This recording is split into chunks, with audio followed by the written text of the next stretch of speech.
School Secretary on the Warpath by Brough Girling. Read by Christian Rodska. Chapter 1, in which we discover a head teacher with a problem. There was a knock on the head teacher's office door.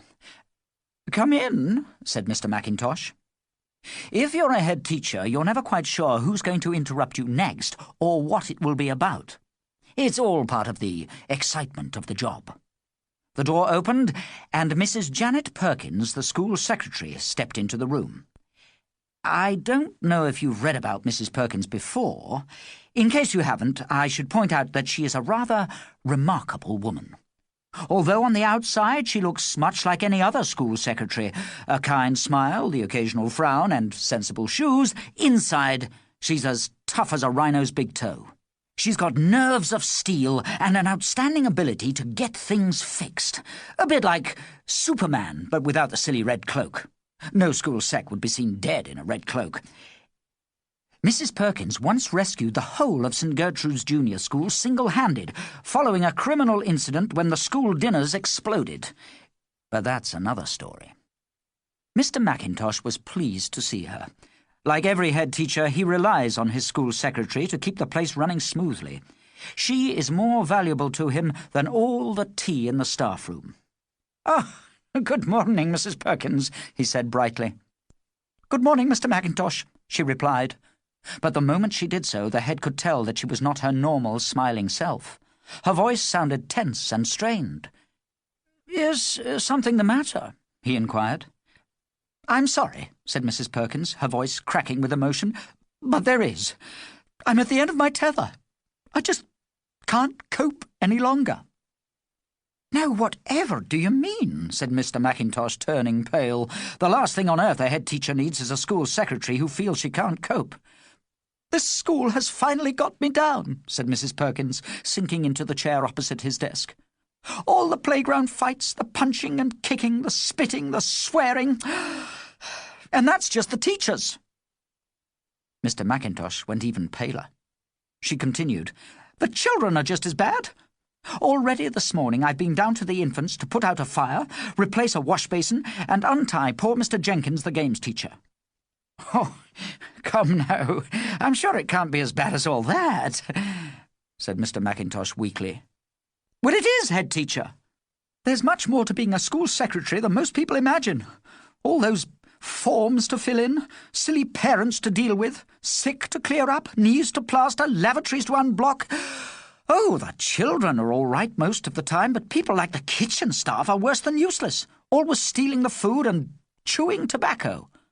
Mrs. Gunge, for instance, is a total disgrace."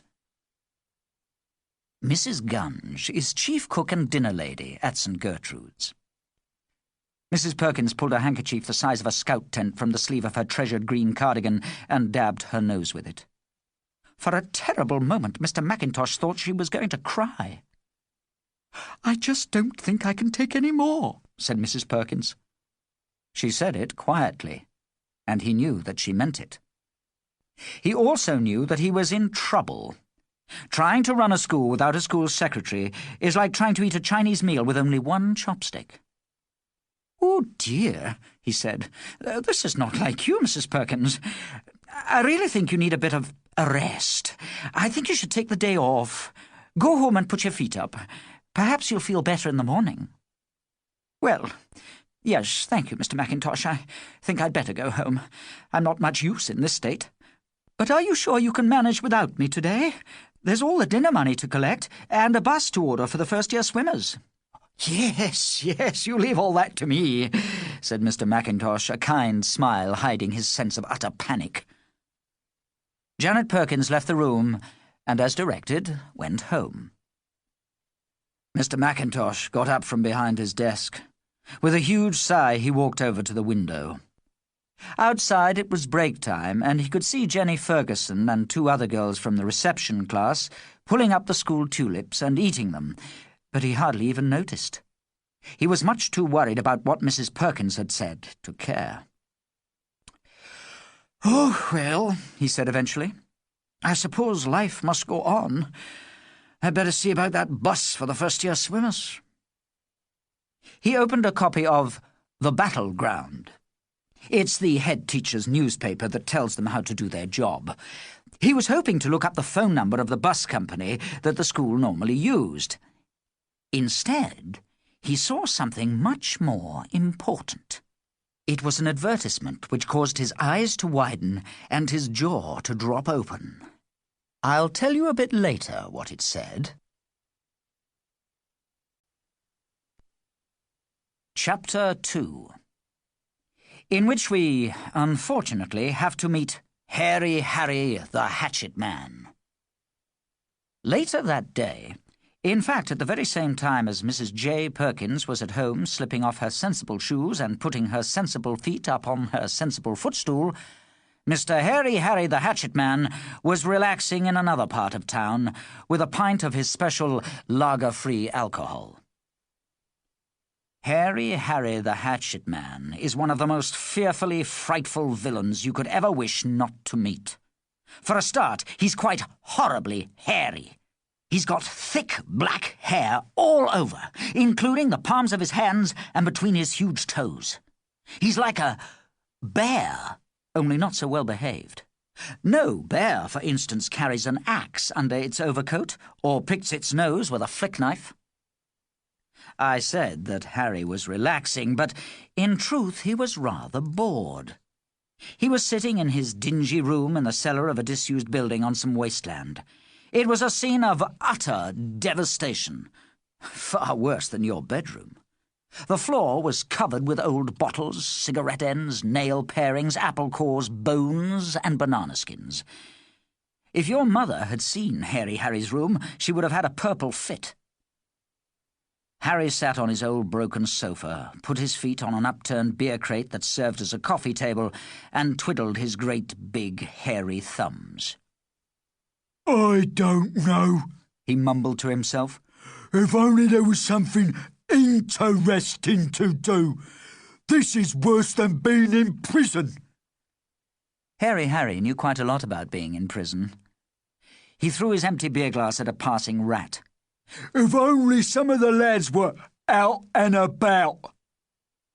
By the lads, Harry was almost certainly referring to several of his friends who, when not in prison themselves, had worked with him on various business ventures. These included robberies, ambushes, mass kidnaps, and blackmail, and they'd almost always been accompanied by threatening behaviour, breaches of the peace, and lots of malice aforethought. I think the individuals Harry had in mind would almost certainly have included Hands Up, the hold-up man, Nigel the Nicker, and Cracker Crawford, explosives expert. Harry got up from the sofa and kicked an overflowing ashtray across the floor. "I'm so blooming bored," he said out loud. He glanced down idly at the page of an old copy of The Battleground that had once contained his fish and chips, but was now lying near a puddle at his feet. An advertisement caught his eye, and almost as soon as it did so, it set Harry's small, slow, criminal mind in action.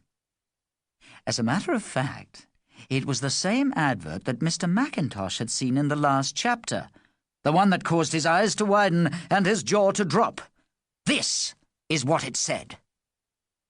"Head teachers, has your school secretary's get up and go got up and gone? Is she finding it difficult to cope? Tired, listless, not as fast as she was over 1,000 meters? Send her to us. The School Secretary Commando Camp. Revitalizing tired school secretaries, our speciality. We make the SAS look like a pack of brownies. Training courses include fitness and bodybuilding, initiative testing, map reading, adventure training, unarmed combat, guerrilla warfare, riot control, advanced and basic techniques. Our motto, she who cares wins."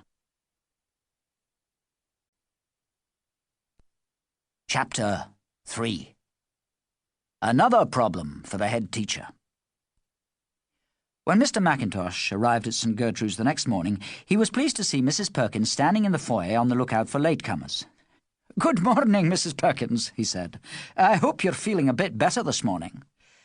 "Well, "A little, thank you, head teacher," she replied, but her voice still didn't have the usual spring in its step. "Come in and see me when classes have started. I've come across something that may be just what you need." "Very well, Mr. Mackintosh," she said. Then she went down the corridor to attend to a fallen infant. Mr. Mackintosh went into his office to get his books for assembly. Bells rang, announcements were announced, hymns were sung, not very well, and slowly St. Gertrude settled itself into another busy school day. By about 10 o'clock, when registers had been taken to classrooms and Billy Baxter, Brian Fottleton, Gopal Banerjee, Sharon White, Belinda Bollard, all the rest of 4B and the children in the other classes admitted that they were present, at least in body, even if their minds were somewhere else, and various bits of money had been collected for dinners, swimming, bookshop, etc., Janet Perkins was happy that everything was in sufficiently good order to allow her to keep her appointment with the head teacher. "Come along in, Mrs. Perkins," he said cheerily in response to her knock. "Now, I've seen an advert in the Battleground that I think is rather interesting."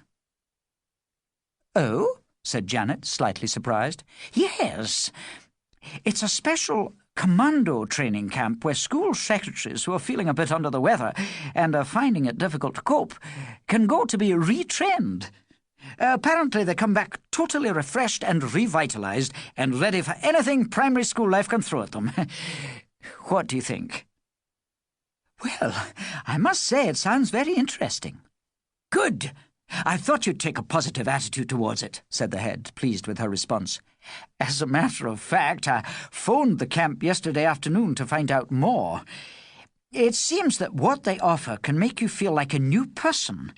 I took the liberty of telling them how you felt yesterday, and they said it was all too common these days for school sex to get laid low by the pressures of modern school life. Anyway, today is Friday, and they've got a week's course starting on Monday. I think you should go on it. If it's all right with you, I'll phone the commando camp and confirm your enrollment." "Thank you, Mr. Mackintosh," she replied with a smile. "I'm sure it's just what I need. Only this morning, coming up the drive, a couple of boys gave me the slip near the climbing frame. In the old days, I'd have caught them in a couple of strides. I think a bit of revitalization would do me a power of good." He smiled, so pleased that a solution to his terrible problem seemed near at hand. She smiled back. "I'm very grateful, head teacher. I can't live with myself if I'm not doing my job properly, and to the very best of my ability." She went back to her office. She sat down at her neat little desk. "Now then," she said to herself, "if I'm going to be away from school all next week, I'll have to make sure I leave everything in really ship-shape order." It was typical of Mrs. Perkins to think like this. Like all school secretaries, she really cares about her school and the pupils in it. "I think it's my duty," she said, this time out loud, "to go and have a stern word with Mrs. Gunge in the kitchen. So many children have been complaining recently about the food that I fear it could lead to a riot, and Mr. Mackintosh would never be able to deal with a riot without me. It might lead to trouble with parents, too. That's the last thing he'd need. I'll go and try to talk some sense into her."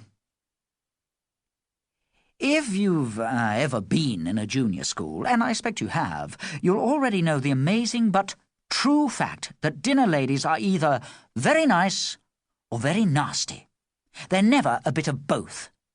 Nobody knows why this is. The nice ones are really nice. They dish out chips, stew and soup with a merry smile on their faces and a song in their hearts. They like children, they like food, and they like bringing the two together. The nasty ones are a different matter altogether. And Mrs. Gunge, chief cook and dinner lady at St. Gertrude's, is one of the very nasty ones. For a start, they look revolting, and Mrs. Gunge certainly does. Her skin is damp and greasy, and her hair looks like string that a dog's been chewing. On her chin there's a horrible lump with awful white whiskers growing out of it. Her large forearms look as though they've been badly carved from old Stilton cheese. Her legs are like knobbly cabbage stalks, and there's often half a cigarette dangling from her flabby grey lips. Yuck. Mrs. Perkins has had trouble with Mrs. Gunge before. You may have read about it. When Mrs. Perkins arrived in the school kitchen, Mrs. Gunge was cutting up raw meat.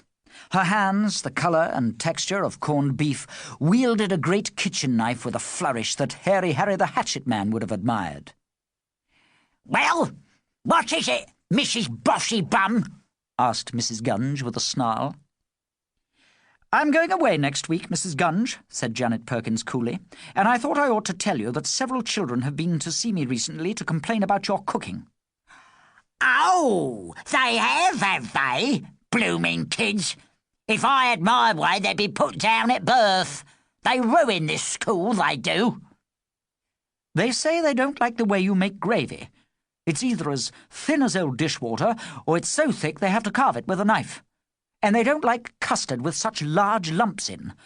Last week, Susan Davies found a cigarette end in her soup, and Yashpal Singh had a piece of something in his chicken curry that looked to me very much like an old piece of elastoplast." "Well, bad luck," grunted Mrs. Gunge. She brought her knife down on an unsuspecting bit of stewing steak with such force that the kitchen shook. "I'm not making a formal complaint," went on Mrs. Perkins, "but with me away and Mr. Mackintosh on his own in the office, I hope you'll pull your weight and try to please the children a little more. The head won't want parents coming up to school to complain about your food." Mrs. Gunge grunted. Mrs. Perkins left the kitchen and went back to her office. She spent the rest of the day filling in forms, answering the telephone, writing letters, and putting stamps on them. Then she gave her tidy little desk a final tidy and watered the plant in the pot on her filing cabinet. She fed the school goldfish, said goodbye to Mr. Mackintosh, and with his permission went home to begin her packing, ready for her week away at the school secretary commando camp. Usually, Mrs. Gunge would have left school long before Mrs. Perkins, but today was different. Following the school secretary's visit to the kitchen, Mrs. Gunge had been brooding, and there are few things worse than a nasty dinner lady who is brooding. "I'll show this flipping school what's what," she said out loud. "Stupid Mackintosh with his jumped-up secretary and loony teachers and ghastly little kids. Perkins reckons he'll have a job to run the school without her. Well, what if he had to run it without me, too? The brats may moan about my cooking, but they'll moan a whole lot more about none of it. Let's see how old Mackintosh is at making gravy and custard and stew without faggins in. I'll go somewhere else and get a new job. That'll show 'em." She stormed up to the head's office. She didn't bother to knock. "Mackintosh," she said loudly. He looked up from his desk in amazement. "I've had enough of this stinking rotten school with its snooty staff and snotty little kids. From now on, you can do the blinking cooking yourself." She didn't bother to look behind her as she stomped out of the room on her revolting cabbage-stalk legs. If she had, she would have seen Mr. Mackintosh sitting white-faced at his desk with his head in his hands. "Next week, with no school secretary, and now no cook." Chapter 4, in which Harry takes an interesting little walk. When Harry had first seen the advert about the school secretary's commando camp, he hadn't really been sure why it was so appealing. He just sensed that somehow a collection of school secretaries all in one place should give an inventive and criminal mind something to work on. Harry doesn't like school secretaries. They are basically kind, caring people, and Harry objects to this. He's never forgotten how the secretary at St. Gertrude's got the better of him once. Maybe, somehow, this training camp would provide a chance for revenge. As you will have guessed, Harry the Hatchet Man is quite a slow thinker. He decided that he needed time and space for his mind to work in, and that the best way to do this would be to go for a walk. It was already nearly dark, and there are few things Harry likes better than a stroll down dark alleys, his coat wrapped round his huge hunched shoulders and his axe tucked into his broad leather belt. Outside, the air was damp with evening drizzle, Dank swirls of mist hung around the gutters. "What a delightful evening," said Harry to himself as he locked his front door and hoofed a couple of milk bottles down the road.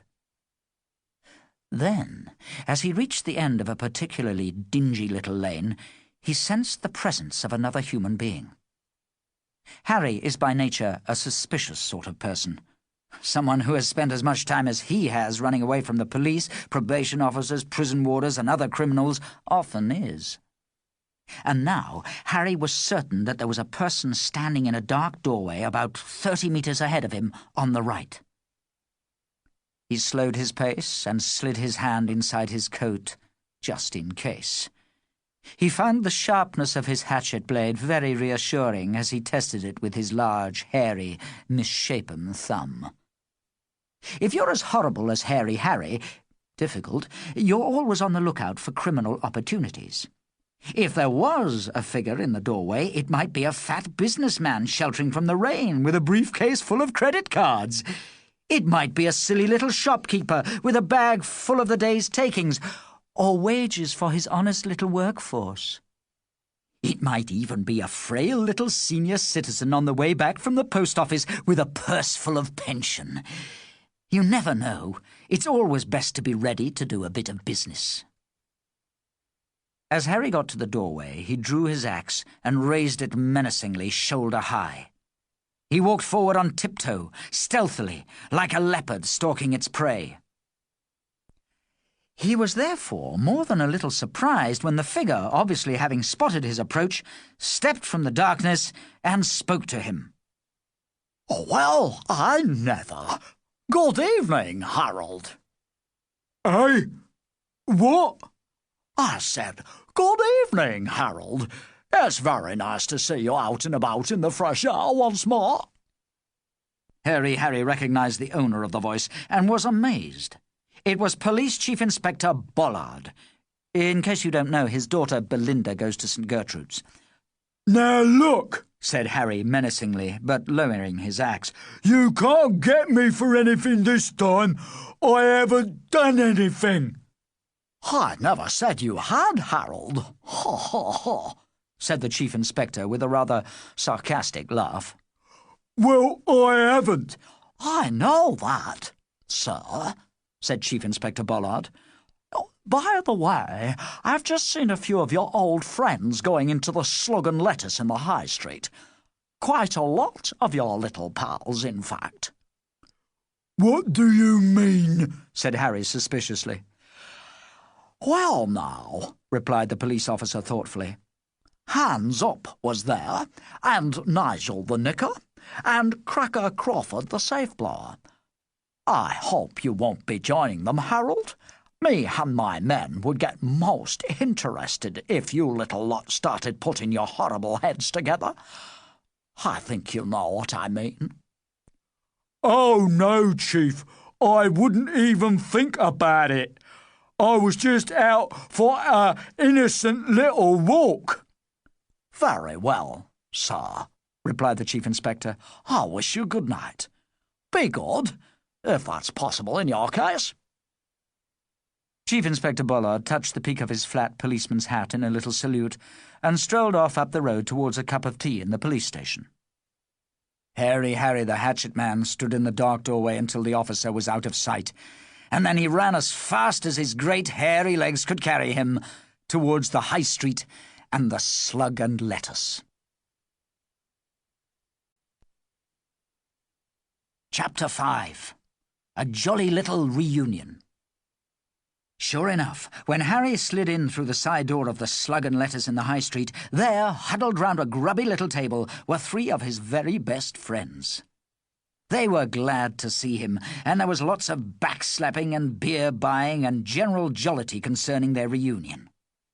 You may not have met Hairy Harry's partners in crime before, so I'd better introduce them. I warn you now, they're not like the characters you read about in a book by Beatrix Potter. Hands Up is short, fat, and basically a bank robber. Sometimes he makes do with building societies or even post offices. He's a direct sort of fellow who likes a simple life. He likes to point large revolvers at innocent people and say things like, "Hand over us the cash or I'll blow your block off. He's not very good at making polite conversation. Cracker Crawford goes about his work in a much more scientific and subtle way. He's an absolute master at blowing open safes. They are not at all safe if he's around. There's nothing he likes better than lighting blue touch papers or plunging plungers or setting really complex timers, anything so long as it's followed by a sky-high explosion. Cracker is the sort of person who makes things go with a bang. The third of Harry's little party is Nigel the Knicker. He's no less revolting. He steals things. He'd steal the milk out of your tea if you weren't careful. He likes stealing out on a dark night, stealing things, and stealing back home again. Yuck! When they'd swapped all their latest news and chatted about what the weather had been like recently in places like Dartmoor, Wandsworth, and Pentonville, a hush fell over the group, and Harry took the opportunity of making this small speech. Lads, he said, I'm specially pleased to see you all here because only today I got the feeling that an opportunity may be about to present itself to us. This was quite a long sentence for Harry to manage, and there was a pause while he drew breath and gave his brain a rest. It looks as if on Monday a whole group of school secretaries will be gathered together in one place. I feel somehow that should give us the chance to make some big money. What do you mean? Asked Hans. Cracker Crawford also looked rather puzzled, but the Knicker was more positive. I think you might be right, Harry, he said, his eyes widening in excitement. I've been thinking recently that where we went wrong last time was that we only attacked one school. We weren't thinking big enough. We took on a whole school, the teachers and the secretary, said Hans, rather indignantly. Exactly, said the Knicker. One measly school. We only tried to kidnap the kids from one school, and on top of that, we didn't take out the school sec. What happened was obvious. She went and rescued them. That's it, said Harry. We didn't think big enough, did we? We were just messing about. If you want to attack something, you aim at the top. To make money out of schools, you don't go capturing the kids like we did last time. Kids don't run schools. They're just a nuisance. They're not worth anything. No, we should have realised that if you want to raise money from schools, you kidnap and ransom the school secretary. That's where the cash is. That's right, chipped in Cracker Crawford, cottoning on to his leader's thinking. Imagine a school without a secretary. It would grind to a halt in about 10 minutes. If we could capture a school sec and then demand money for a safe return, the head teacher would work really hard to appeal for funds from the staff and parents. We'd be rolling in loot. It'd be like capturing the most precious prince from the world's wealthiest royal family, added Hans.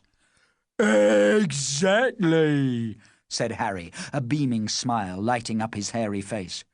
But as I'm trying to tell you, I'm not talking about one school secretary.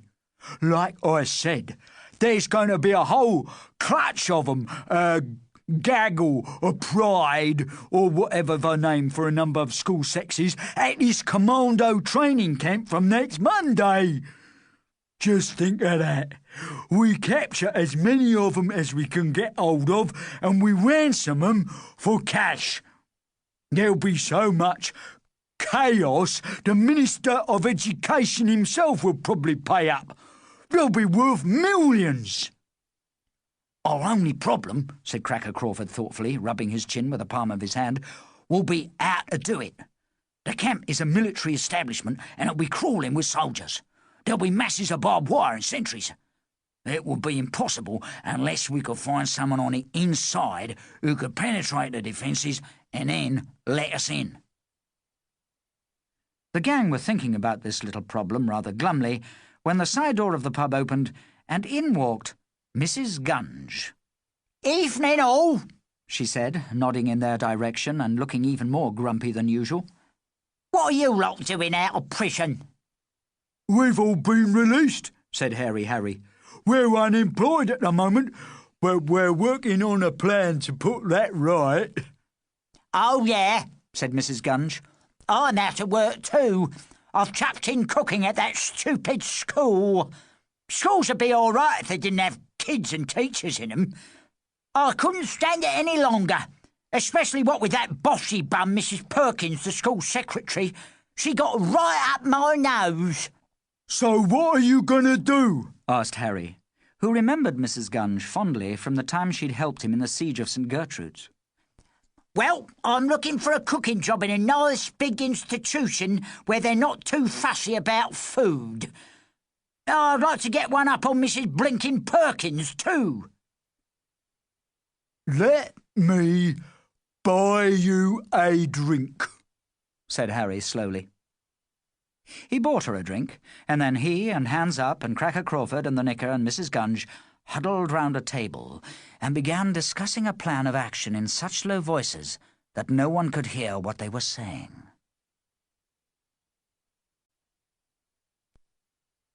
Chapter 6, in which Mrs. Perkins reports for duty.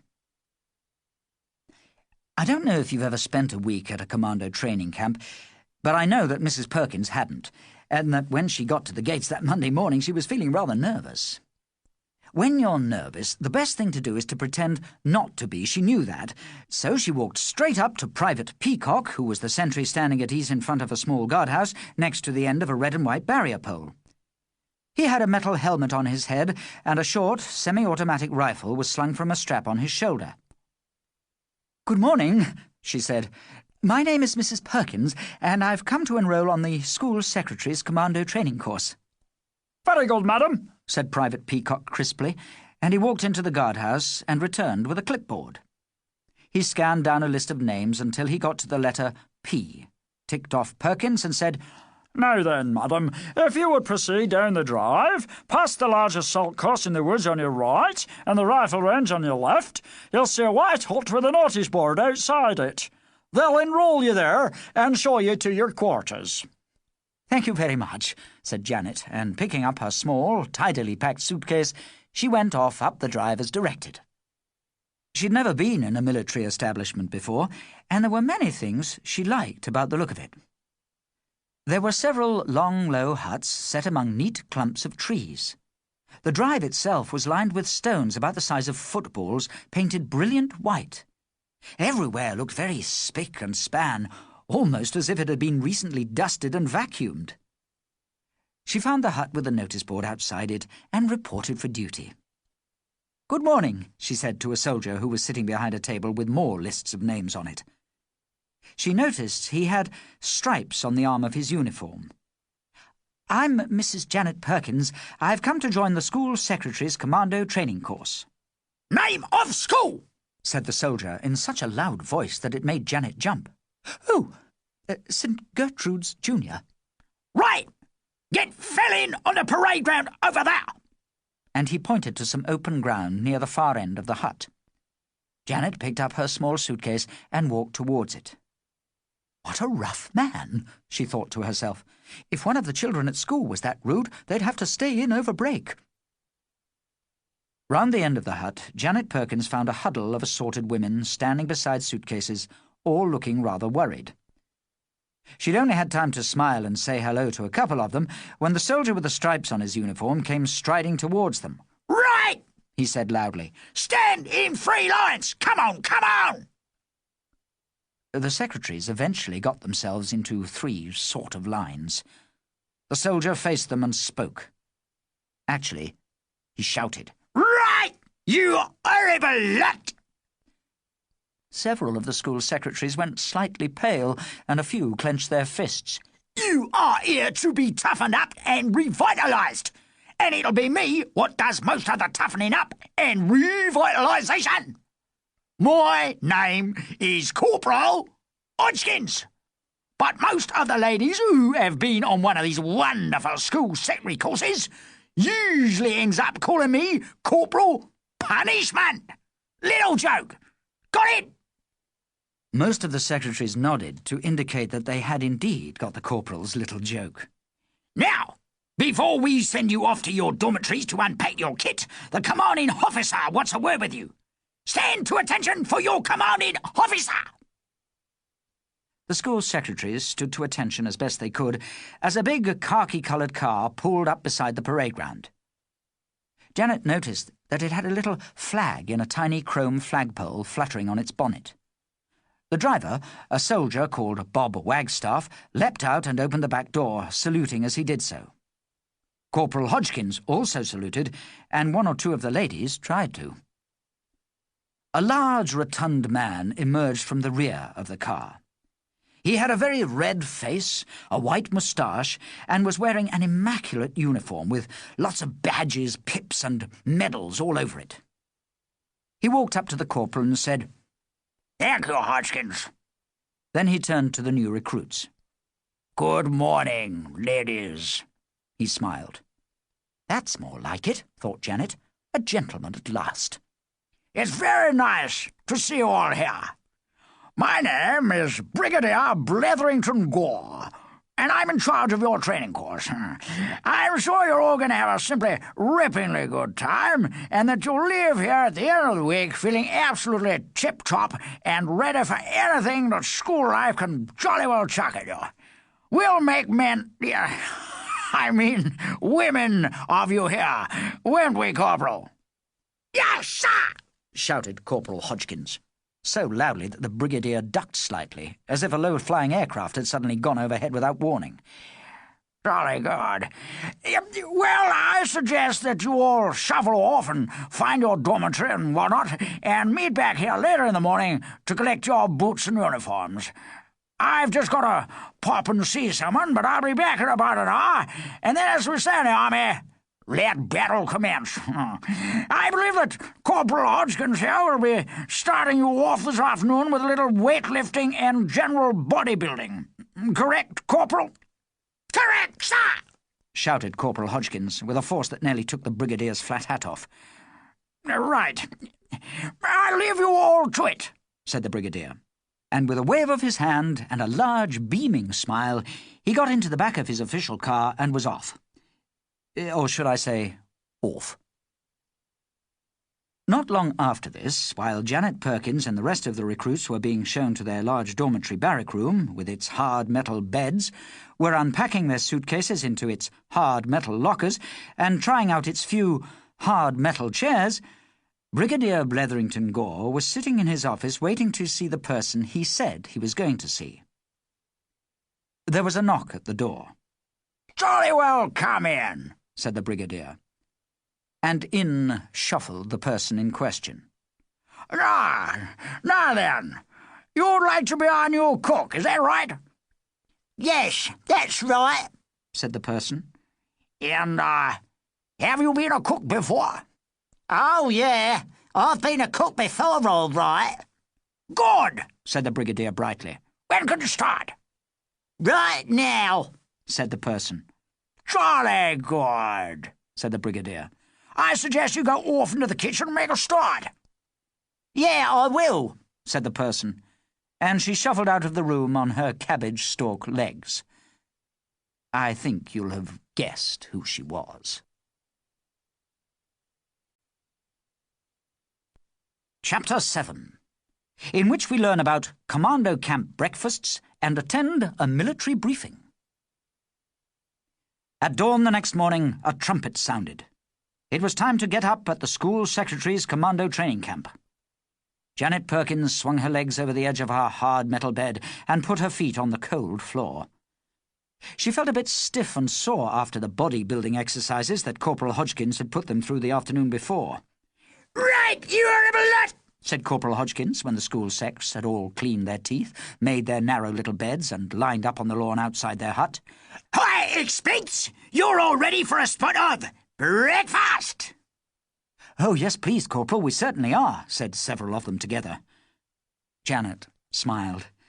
She was feeling pretty peckish herself, and was looking forward to a couple of slices of thin brown toast with marmalade and a nice cup of tea.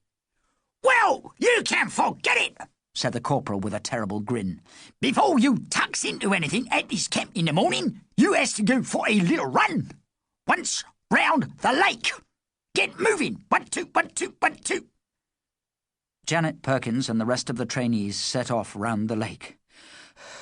"Oh, dear," she panted to a woman who was running along beside her.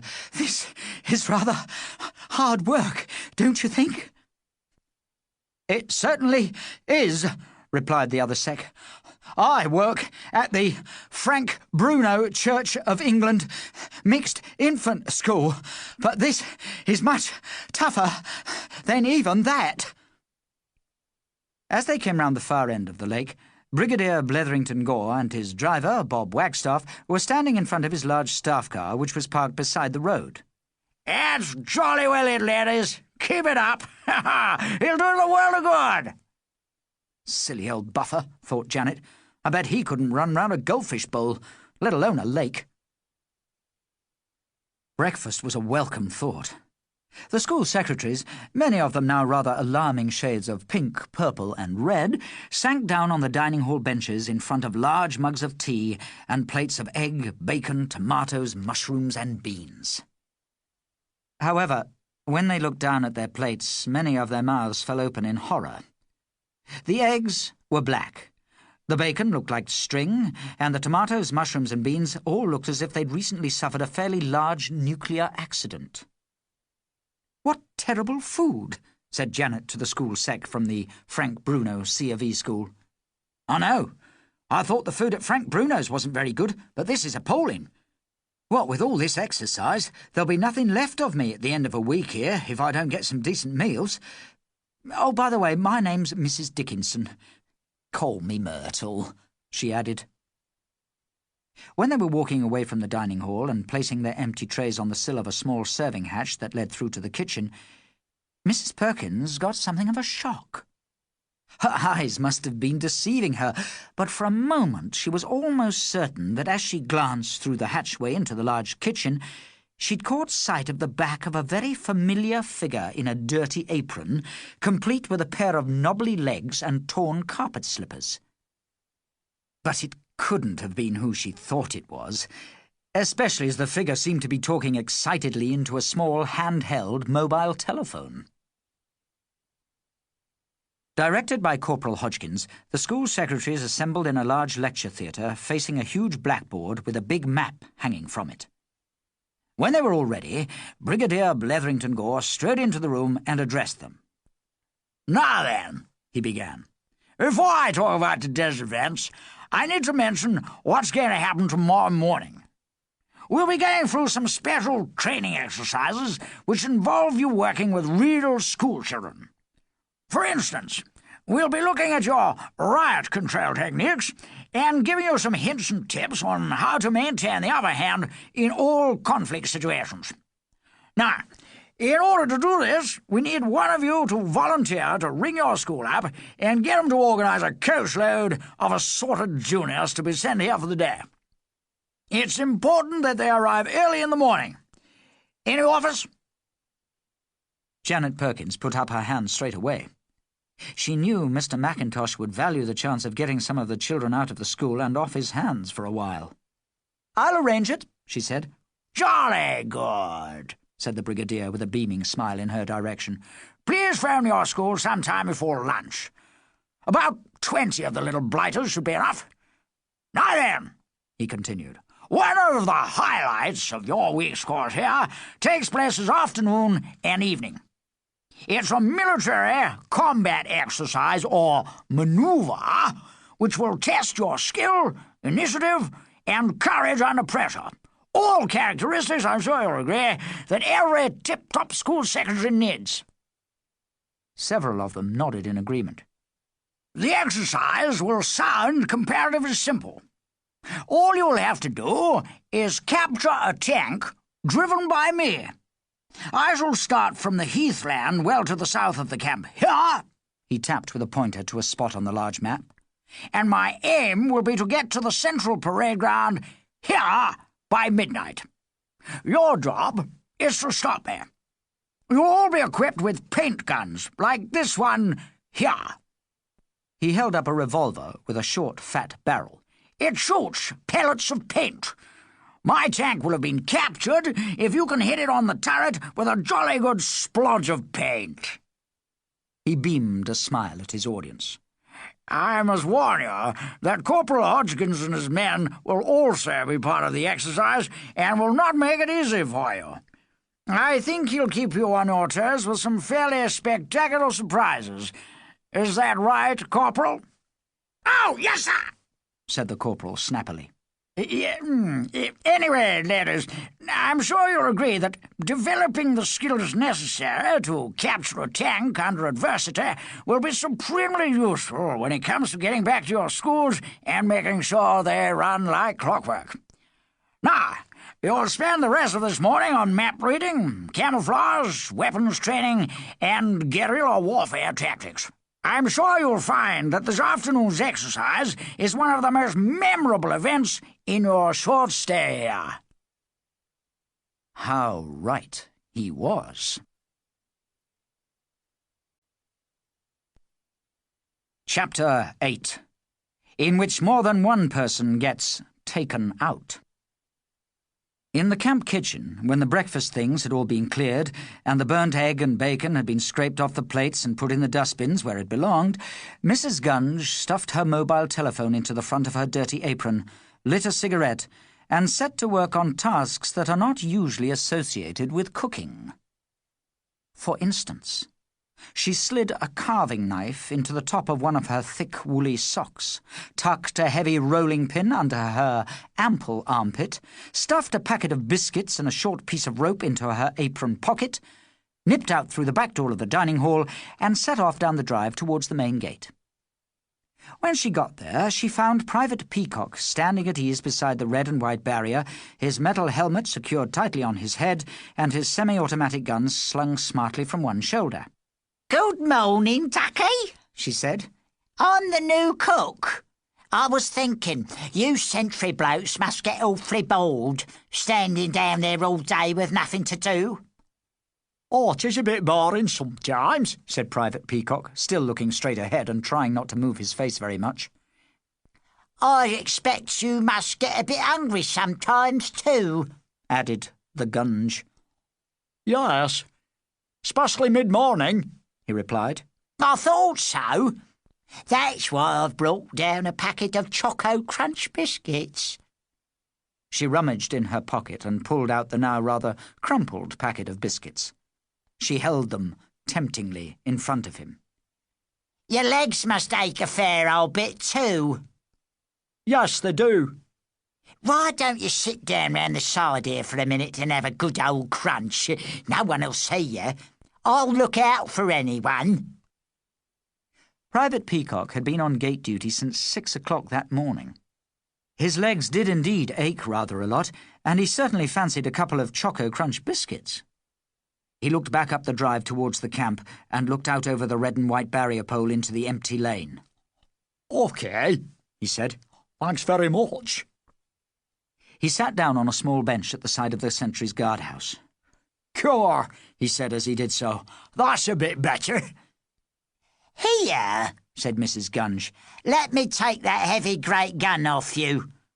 And she slipped the strap off his shoulder. "I'll tell you what, why don't you take that silly tin helmet thing off for a minute or two? It must be very hot in there." "Yes, it is," replied Private Peacock, and he pushed the chin strap up in front of his face and removed the helmet. "That's the way," said Mrs. Gunge, and as she did so, she bopped him very smartly on the top of the nut with the rolling pin that she'd put under her arm for that very purpose. She dragged the unconscious figure of Private Peacock inside the guardhouse, and releasing his braces, straps, and belt, she removed his smart soldier's uniform, leaving him slumped under a table in the middle of the room, dressed only in his underpants. She bundled up the khaki uniform, tucked it under her arm, and picked up the semi-automatic rifle. "This lot could be useful later," she said to herself as she did so. Then she punched a number into her mobile phone. "Hello?" she said. "Yeah?" said a big, hairy voice. "I've taken out the sentry.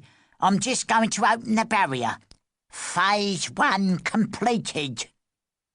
Good. Well done, said the big hairy voice. We're on our way.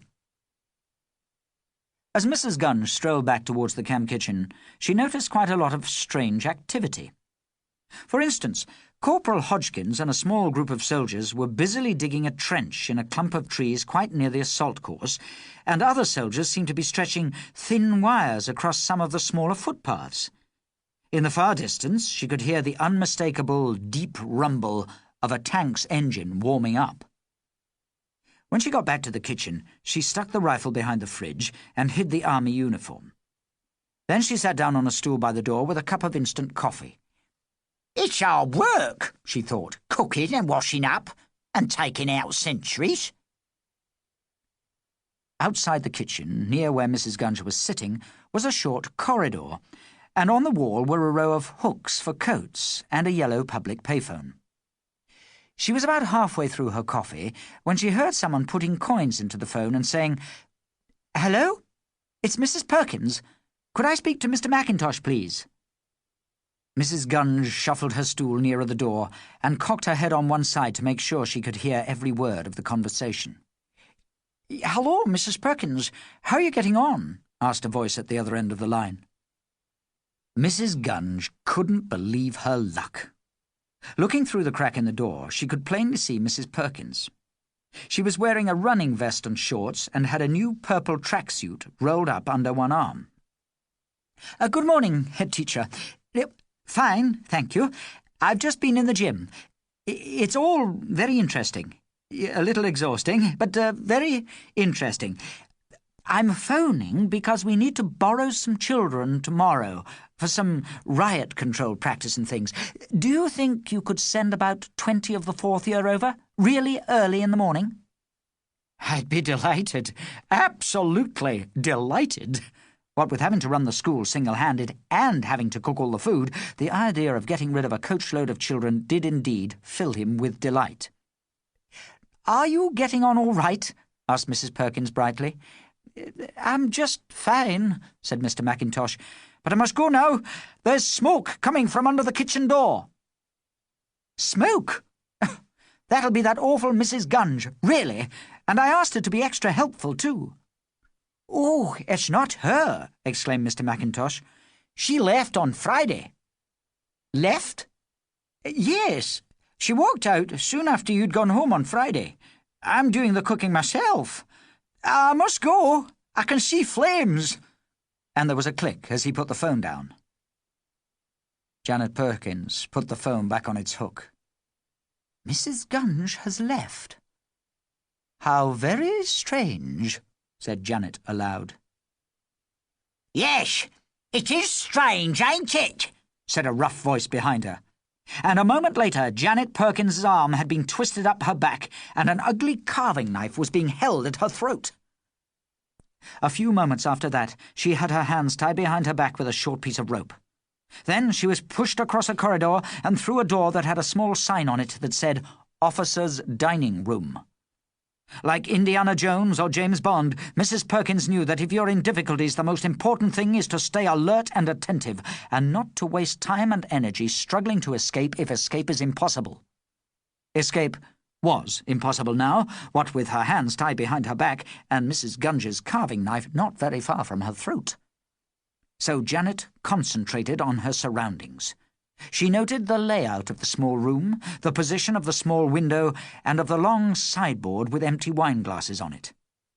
In the middle of the room there was a round table covered with a large white tablecloth and with knives and forks and a small brass bell on it. "This is the end of your commando training, bossy bum," said Mrs. Gunge with a horrible smirk, and she pushed Janet through another door and into a broom cupboard, where she slumped uncomfortably to the floor. Then, using another length of rope, Mrs. Gunge tied Janet's legs together tightly and generally trussed her up so that any movement was well nigh impossible.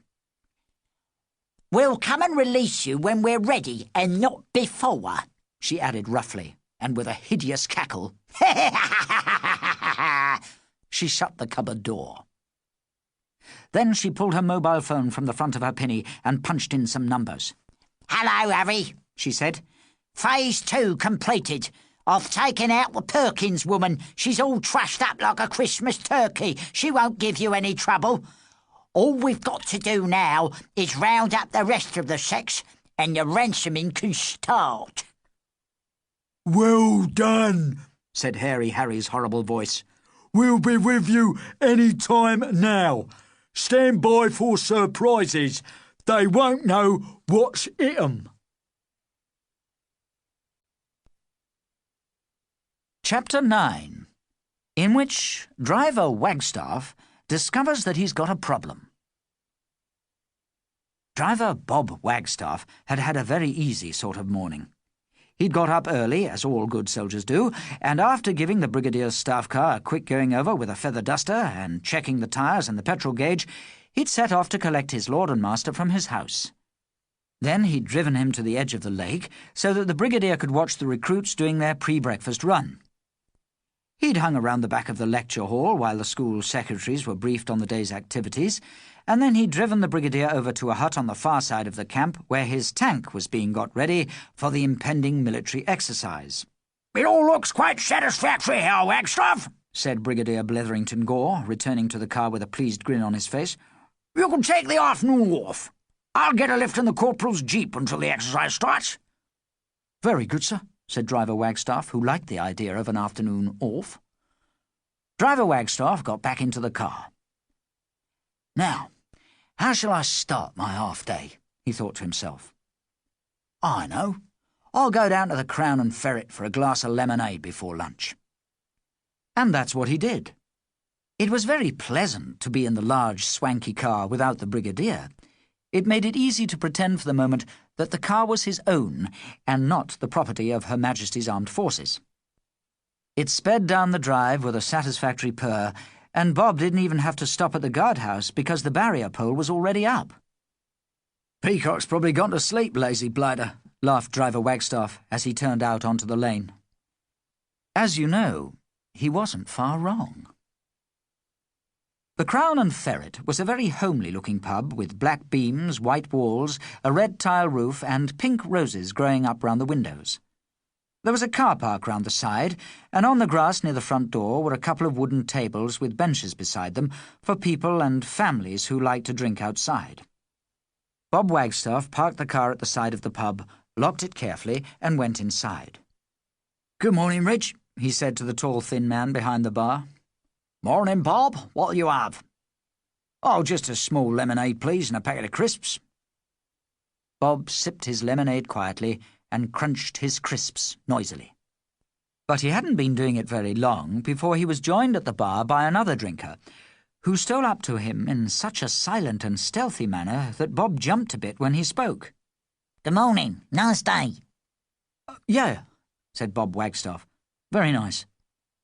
"I see you're in the army, then," said the stranger, his eyes travelling briefly up and down Bob's smart driver's uniform. Yeah, I am." "Fine life for a man. Excellent. I'll tell you what, can I buy you another drink?" "Well, just a lemonade, then. Thank you very much. My name's Bob, by the way. Bob Wagstaff. I drive that big army car out there. I'm the Brigadier's chauffeur, actually." "Excellent," said the stranger again. "My name's Nigel. Just Nigel." This wasn't strictly true. His full name was Nigel the Knicker. They chatted for a while about this and that, and after a short time Bob said, "Now then, let me buy you a drink this time." "Oh, very well, very kind of you, Bob, old chap," said the Knicker. Bob Wagstaff put his hands into his deep army uniform trouser pocket and brought out his car keys and a handful of small change. He sorted through the change to find the right amount for 2 more drinks. The moment Bob tried to attract the attention of the tall man behind the bar, Nigel the Knicker's hand shot out along the counter and grabbed the car keys. He was as quick as a viper that spotted a tasty young frog. "I'm just going to nip to the loo, Bob. Back in a tick," said the Knicker, and he stole quickly and quietly through the door that led to the gents' toilet. It also led to the car park. Bob Wagstaff sipped his drink alone. 10 minutes passed. There was still no sign of his new drinking friend. "I don't reckon your pal's coming back," said the barman. "Well, that's odd," replied Bob. "I'd better go and have a look." He drained his glass and went out to the toilet. There was no sign of his new friend there. He walked on through the back door and out into the car park. There was no sign of his new friend there either. And neither was there any sign of Brigadier Bletherington Gore's car. Chapter 10, most of which we share with Mrs. Perkins in a broom cupboard. Janet Perkins lay on the floor in the broom cupboard and wondered what to do next.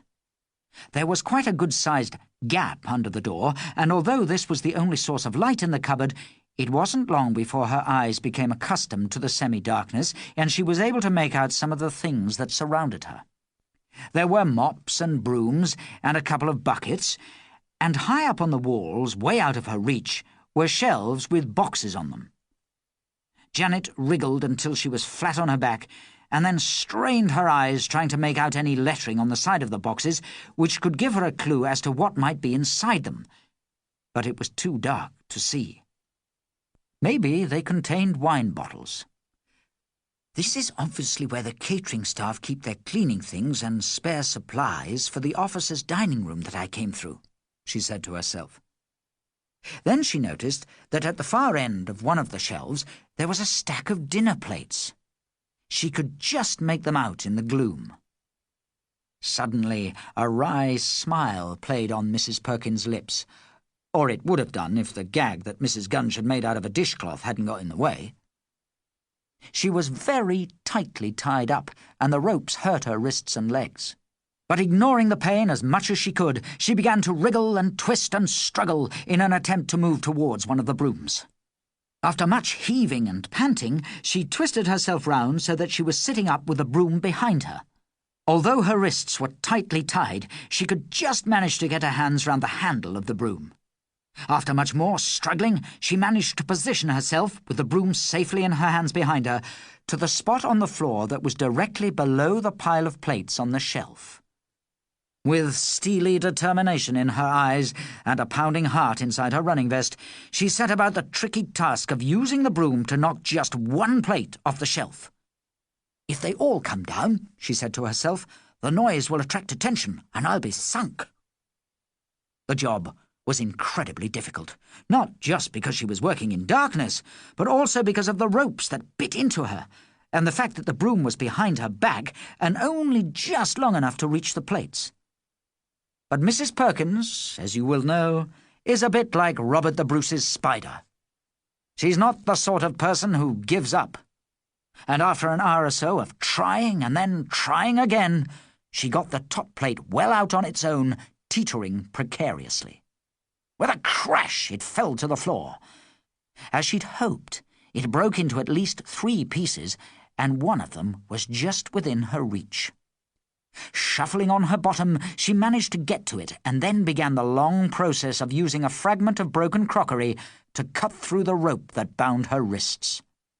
The broken china was very sharp, and relying as she had to on only her sense of touch, she had to be very careful that she didn't accidentally cut her wrists. By the time her hands were free, her arms ached terribly. She leant with her back resting against the door and waited to regain her strength. "I don't know," she said eventually out loud. "A school secretary's life has a lot more adventure and variety in it than most people imagine." She gave a tired sigh. "I suppose it must be nearly going home time at St. Gertrude's, and here I am getting tied up and put in cupboards when I should be thinking about capturing tanks.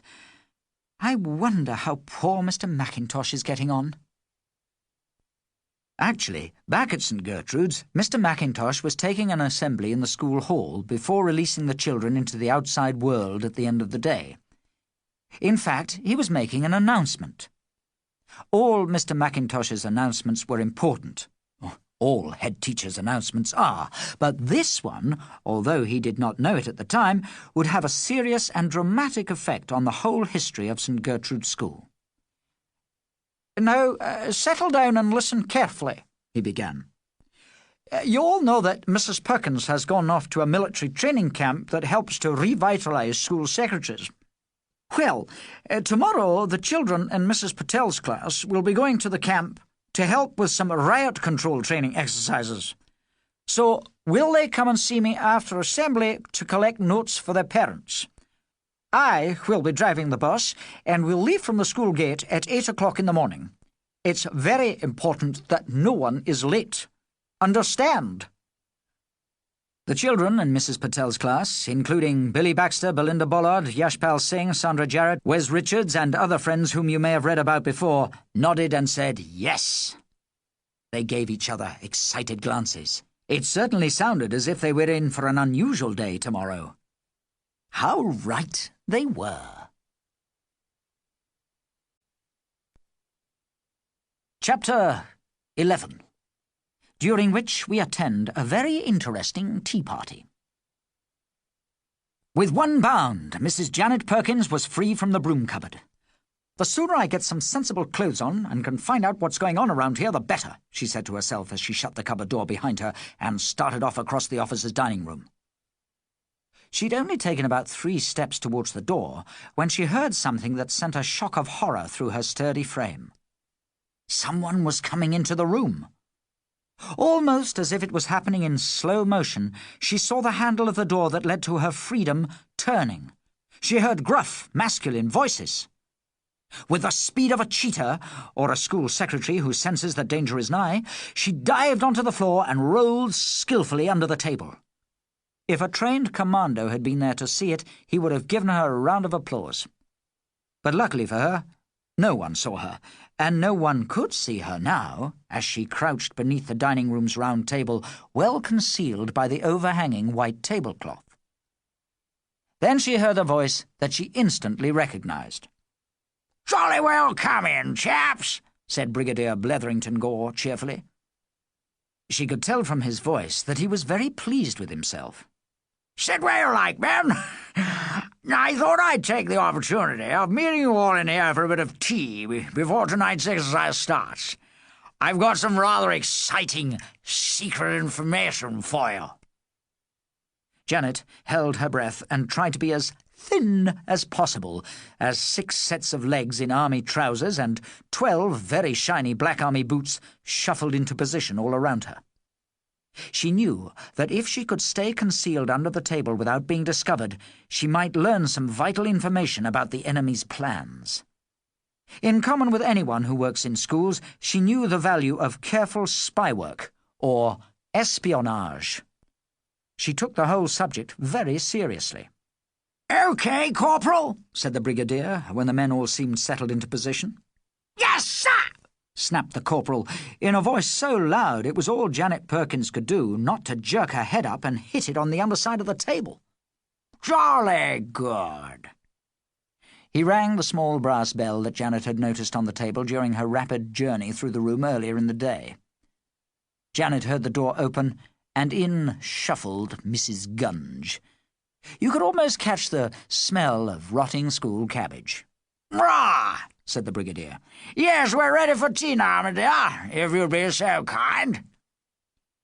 "Okay, boss," grumbled Gunge, and Janet could hear the rattle of cups and saucers as a large trolley was wheeled in and things were put on the table. "Are the school secretaries assembled for their tea yet?" The Brigadier was obviously speaking to Mrs. Gunge.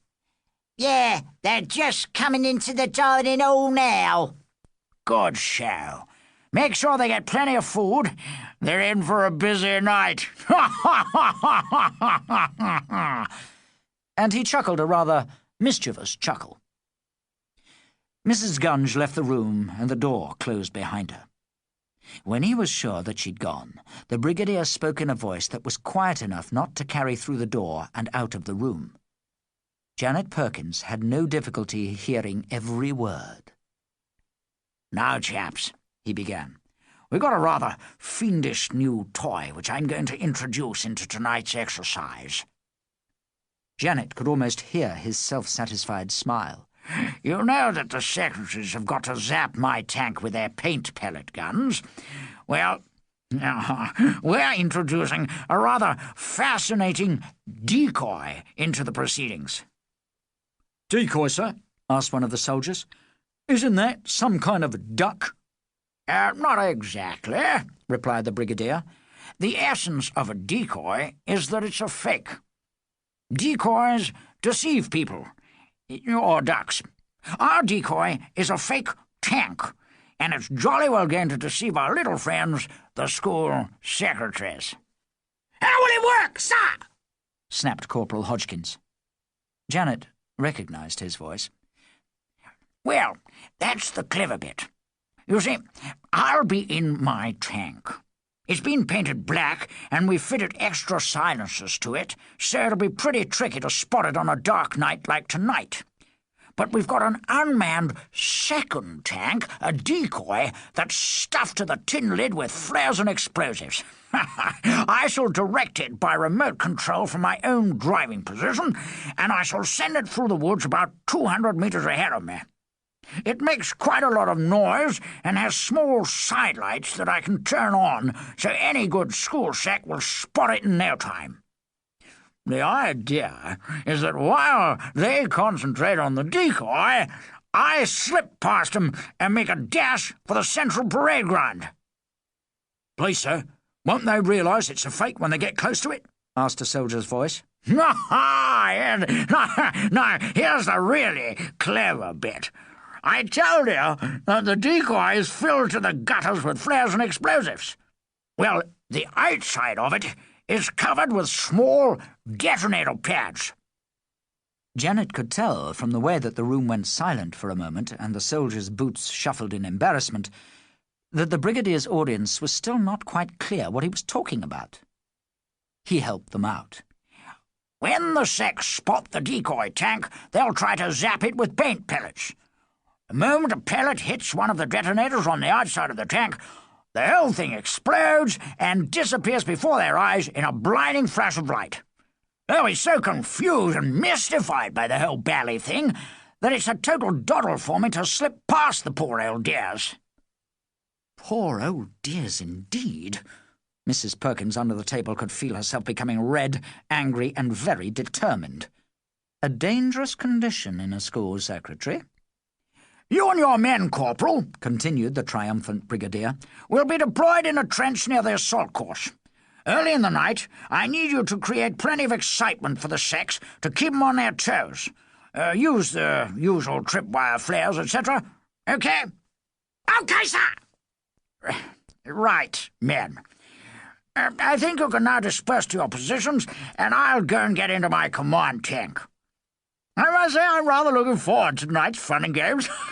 I haven't played around with a radio-controlled vehicle since I was a lad at prep school. Chairs were pushed back, army boots withdrew from her sight, and Mrs. Janet Perkins breathed a sigh of relief. Even though she was dressed only in running shorts and T-shirt, beads of apprehensive sweat had broken out on her brow. The door closed. The room fell silent and empty. "Time for me to go into action," said Janet through clenched teeth. "They won't know what's hit them." She stood up and was just about to begin the next stage of her escape when something that had been stuffed under the dining room sideboard earlier in the day caught her eye. Chapter 12. Oh dear. Mrs. Gunge goes into action. Mrs. Perkins wasn't the only person that tea-time who was listening in to what other people were saying. Out in the commando camp dining hall, Mrs. Gunge was shuffling between the tables, dishing out bits of burnt toast and huge spoonfuls of lukewarm baked beans, and while she did it, she kept an ear out for any interesting bits of information. As you know, this is called espionage. "I wonder where that nice Mrs. Perkins has got to," said one voice. "I don't know," said another. "Perhaps she's had to go back to her school or something. You know what it is when duty calls," added a third. "It's a pity, though. I thought she'd be very useful to lead us through tonight's tank-capturing exercise." The speaker was Myrtle Dickinson. Mrs. Gunge made sure she could hear every word of the following discussion. "Maybe you should take charge, Myrtle, in Mrs. Perkins' absence." "Oh, yes, please do. I think we need a leader." "Perhaps we should all have a meeting in our dormitory to discuss tactics before we start the exercise." Myrtle Dickinson, from the Frank Bruno C of E Infant School, stood up. Mrs. Gunge sidled out into her kitchen, but the moment she was there she dashed round to the serving hatch to listen, a ghastly grin of impending triumph on her face. "Ladies," said Mrs. Dickinson firmly, "on this table we feel that it would be a good idea if we all had a get-together before tonight's exercise starts, so that we can elect a leader and discuss our tactics. Do you agree?" Lots of the school secretaries made it clear that they agreed. "Good idea, Myrtle. Great. Of course." "Right then," said Mrs. Dickinson, assuming control, as she often had to at Frank Bruno's. "Let's all gather together in our dormitory in 10 minutes. We must make sure that we're not overheard and that there are no strangers around. Agreed?" "Yes," said the secretaries. "By the way," added Mrs. Dickinson, "do keep a lookout for Mrs. Perkins from St. Gertrude's. No one seems to know where she's gone. I'd hate her to miss the night's exercise. I'm sure she'd be rather good at tank capturing." Mrs. Gunge at the serving hatch had a job to restrain a witch-like cackly laugh. The school secretaries got up from their tables and began to make their way out of the dining room. Mrs. Gunge leant on one of the filthy kitchen surfaces and rubbed her whiskery chin in deep thought. "Now, how the devil can I get in on their meeting?" As she was thinking this, her eyes just happened to be attracted to a bundle lying on the chair by the telephone just outside the kitchen door. It was Mrs. Perkins' purple tracksuit, left there when she'd been kidnapped earlier in the day. Almost as soon as Mrs. Gunge spotted it, a gigantic idea struck her. It caused her piggy little eyes to widen and her greasy jaw to drop open. "Caw!" she said to herself. "Wait a bit. That's it. That's blinking, blooming, blumming well it. Mrs. Bossy Bum Perkins is going to make a dramatic reappearance." How right she was, whatever she meant. Mrs. Gunge swept the tracksuit up under her arm, took a candle, a box of matches, and a cork from a wine bottle out of the kitchen drawer, and went off into the cook's lavatory. Come, we will follow her. After quite a lot of struggling and straining, Mrs. Gunge managed to get into Mrs. Perkins' lovely new purple tracksuit. It didn't look all that lovely on her. In fact, it looked pretty terrible. Then she stood the candle beside the grubby wash basin and lit it. She then held the cork in the flame until it smouldered and turned black. Using the blackened cork like an infant's black crayon, she covered her face in black stripes and smudges. By the time she'd added her old woolen balaclava from the hook behind the loo door and had tied a filthy grey tea towel over her face, highwayman style, she looked quite like something from the top commando unit of the SAS. "Guess I'll fox 'em, silly moose," she said to herself with a grin. Then, picking up Private Peacock's semi-automatic rifle from behind the fridge where she'd hidden it, she waddled off towards the school secretary's dormitory and the next stage of her fiendish plan.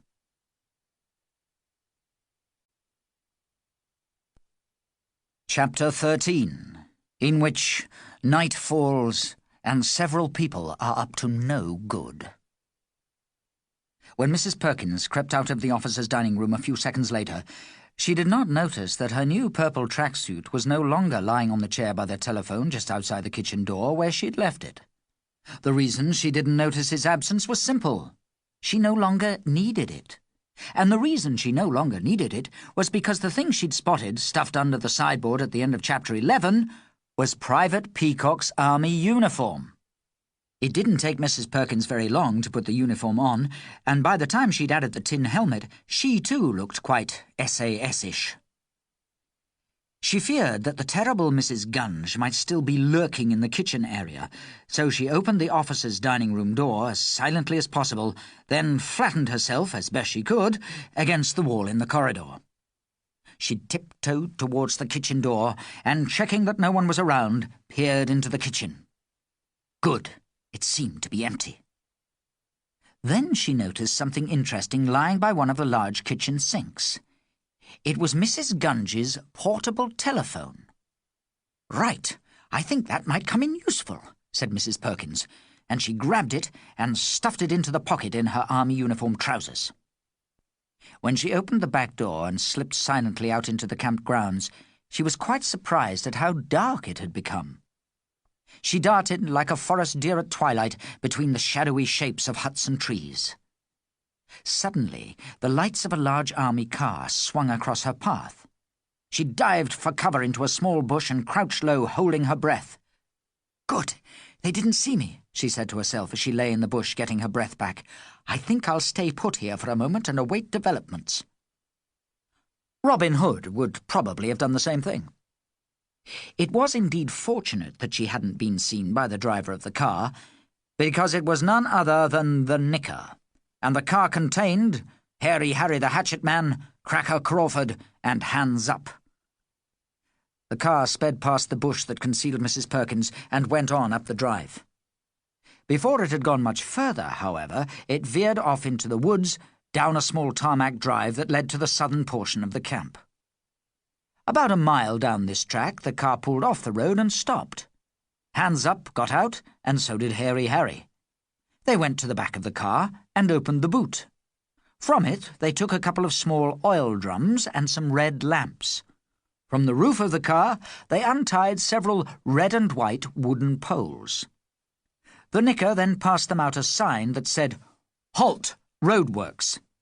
He'd nicked it from some council workmen that afternoon. "OK, boss?" he asked as he did so. "Yeah," said Harry. "Hans, stay here with me. We'll see you two later."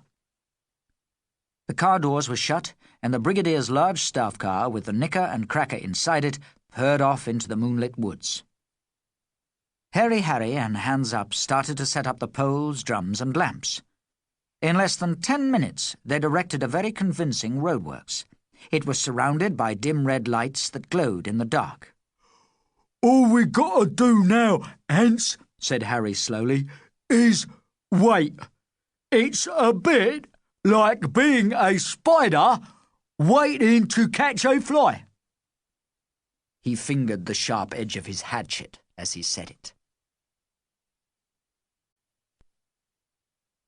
Chapter 14, in which Mrs. Gunge makes a strange request and the school sex military exercise gets off to a very unpromising start. When we last heard of ghastly Mrs. Gunge, she was waddling towards the school secretary's dormitory, wearing Mrs. Perkins' purple tracksuit, and her face was blackened with burnt cork and masked with an old tea towel. You will also recall that she was carrying a highly dangerous semi-automatic rifle. Now she knocked on the door of the long, low hut where the school secretaries were housed. A face looked out through one of the windows. Mrs. Gunge could hear raised, excited voices as the word went round that Mrs. Perkins had returned and was at the door. The Gunge plan was working. "No problem." A key turned in the lock. It was a sound that pleased Mrs. Gunge immensely. You'll find out why in a moment. And then she was welcomed inside. "Oh, well done, Mrs. Perkins! How splendid! You look just like some sort of commando. Wherever have you been, my dear? You're just the person we need. Come in, come in!" She went in. They were all obviously very pleased to see her. "Are you all right, Janet?" asked Myrtle Dickinson in a kindly voice. "We've been quite worried about you." "I'm fine," replied Mrs. Gunge in the poshest way she could. Fortunately for her, the tea towel mask helped to disguise her voice as well as her face. "I've been busy. Carry on with the meeting. I'll go and have a rest at the back here." She went to the back of the room and sat down on a chair. "Right then, ladies," called out Myrtle Dickinson in a school-teachery voice. "Let's continue with our meeting." She got up on a chair, and the other school secretaries gathered round her in a semicircle. "I'm sure," she said, "that the soldiers here will try to spring a lot of surprises on us, just as children try to at school. But I'm sure we'll be up to any little tricks that are thrown our way." Mrs. Gunge smiled at this, under the tea towel. "As you know, the important thing is that we keep calm and think clearly, even when the going gets rough." The school secretaries murmured their agreement. I think it'll be best if we split into small groups. That way, if some of us get taken out by enemy action, the others can continue the search for the tank. I've taken the liberty of appointing 10 of us to lead these small patrols." She read out the names of 10 patrol leaders, all of whom agreed to accept the responsibilities of their important new roles. "I also think it'll be sensible if we darken our faces as clever Mrs. Perkins has done. It'll make us much more difficult to be spotted in the dark." They all turned and smiled with admiration at the person they thought was Janet Perkins. Mrs. Gunge gave a grin, but again, thanks to the grubby tea towel, none of them could see it. "Now, before we finally get ready, are there any questions?" asked Mrs. Dickinson. No one had any questions. "No?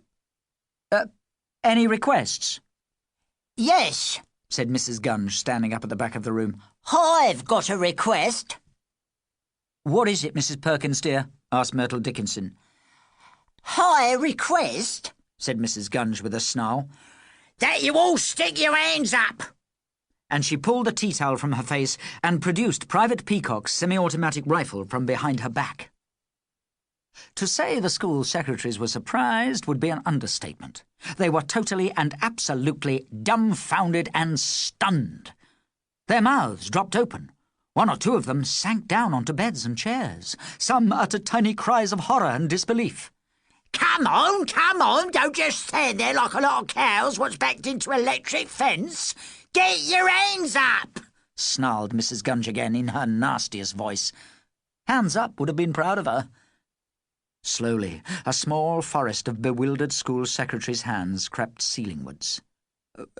"We thought," stammered Mrs. Dickinson almost in a whisper, "we thought that you were Mrs. Perkins." "Well, you thought wrong, didn't you?" said Mrs. Gunge triumphantly. "If you really want to know, Mrs. Bloomin' Perkins is trashed up right now like a steak and kidney pudding in my broom cupboard." We know that this was not strictly true. Mrs. Perkins was, at that moment, resting in a rhododendron bush in the campgrounds collecting her thoughts. But we'll let Mrs. Gunge continue uncorrected. "So, you're all done for?" "But," said one of the secretaries, her voice quivering on the edge of tears, "does this mean that we've failed the military manoeuvre before it's even started?" "Military remover? Military remover? I don't know anything about your military remover. What I know is that you lot is kidnapped. Kidnapped good and proper," said Mrs. Gunge. She strode over to the door and turned the large key in the lock. She held it up triumphantly in one hand, her other rested on the trigger of the rifle. "I suggest you all gets down on the floor and get some sleep. Tomorrow morning, when a few good friends of mine have taken care of the stupid brigadier and his silly soldiers, we'll be sending ransom notes with your names on to some pretty important people. We reckon you lot is worth a tidy little sum. Ha ha!" she sneered venomously. "You're all gonna make my fortune." And she tucked the large key out of sight down the front of her tracksuit. "What if the important people won't pay up?" asked a school secretary apprehensively. "Well," said Mrs. Gunge, "that's easy. I shoots you." A light breeze ruffled through the room as 50 school secretaries drew their breath at this terrible thought. "Now get down on the floor and shut up," said Mrs. Gunge, sweeping the hideous black gun across them so that it momentarily pointed at each secretary in turn. "Any trouble, and I'll fill you with more lead than a box of school pencils." The secretaries sank to the floor. There was a look of abject misery on every face. "To think," thought Mrs. Dickinson, "I came here to be rejuvenated, and instead I've been hijacked by a greasy dinner lady who threatens to shoot me. If only Janet Perkins was here. If only." Chapter 15. The green flare goes up. Let battle commence. Corporal Hodgkins, in his jeep, had already taken Brigadier Bletherington Gore to a secret location at the southern tip of the camp where his tank was hidden. It was a mighty black beast with thick steel sides and was covered in rows of rivets, like the spots on a teenager's chin. "Help me up, Corporal, there's a good chappie," said the Brigadier, and the corporal and a couple of his soldiers gave their commanding officer's large backside a push and a shove to help him on his way up to the tank's large turret and the hatch that led down into its metallic interior. As you know, Brigadier Bletherington Gore is a rather rotund man, roughly the shape of a football, only much bigger, and it was quite a while before he'd squeezed himself down into the tank driver's seat, which was positioned low down at the front, just under the big rotatable gun turret. He raised the heavy metal flap that opened a slit for him to look out of the tank. "Very good, Corporal. I think everything's in order. I suggest you fire the green flare to signal that the night exercise has commenced." Corporal Hodgkins went over to his jeep, which was parked nearby, and took a flare pistol from an ammunition compartment at the back. He raised its fat barrel in the air and pulled the trigger. A flare rocket snaked its way into the night sky and burst overhead in a shower of Kermit green light.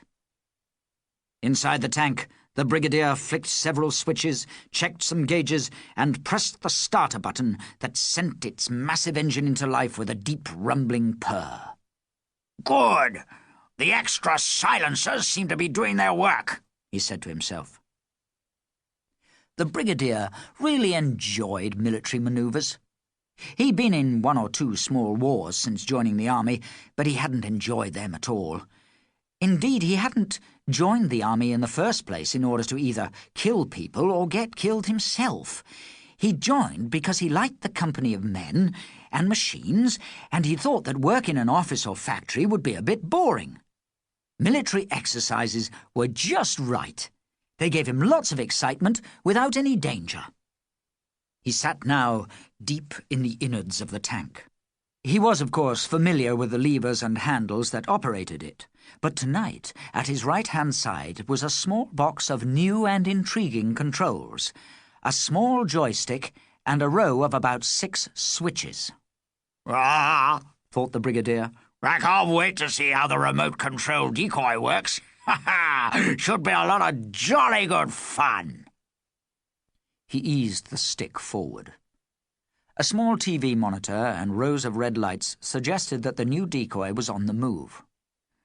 "Can you see the decoy tank, Corporal? Is it operational?" called the Brigadier through the driver's slit. "Affirmative, sir!" shouted Corporal Hodgkins, and a moment later the Brigadier could see the decoy slowly moving past him. It looked satisfactory like any other ordinary tank. "Is it well primed with flares and explosives?" he called again. "Affirmative, sir!" replied the Corporal. "And are the percussion detonators in place all over it?" "Affirmative, sir!" called the Corporal in reply. "Jolly good. Well, off we go to battle, Corporal." "Yes, sir!" "May the best team win. Disperse to your own positions." "Yes, sir! Very good, sir!" As the Corporal's jeep sped off down a small track that led by a roundabout route to the centre of the camp, Brigadier Bletherington Gore eased his mighty tank forward across the heath towards the wooded parkland of the army camp. For the first half-mile or so he was so busy driving his own tank and directing the decoy a few metres ahead of him that he didn't even think about the chance of being spotted or zapped by the enemy. It would, in any case, be highly unlikely that they would have reached that far south already, so he just concentrated on driving. He came to a small tarmac track and checked on his map that he needed to follow it for a few hundred metres before cutting left into the woods. What with his double driving task and a bit of map reading, his mind was well occupied. It was quite a shock to him, therefore, when he came round the end of a small copse and was confronted with a row of red lights and a red and white sign in the middle of some poles that said, "Halt, Roadworks." "What the blithering blazes?" he said out loud, pulling on the tank's brake lever and putting the decoy's joystick into its neutral position.